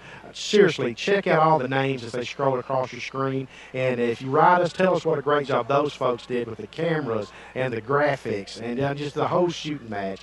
But anyway, Jason, thank you for your contributions this year on the Cardinal Sports Network. And you can keep up with the Cardinals and Lady Cardinals play in the Athens Review at www.athensreview.com. Jason will do feature stories, and he'll keep you up to date on what's going on. Until next year, folks, this is Benny Rogers bidding you good night from Cardinal Gym.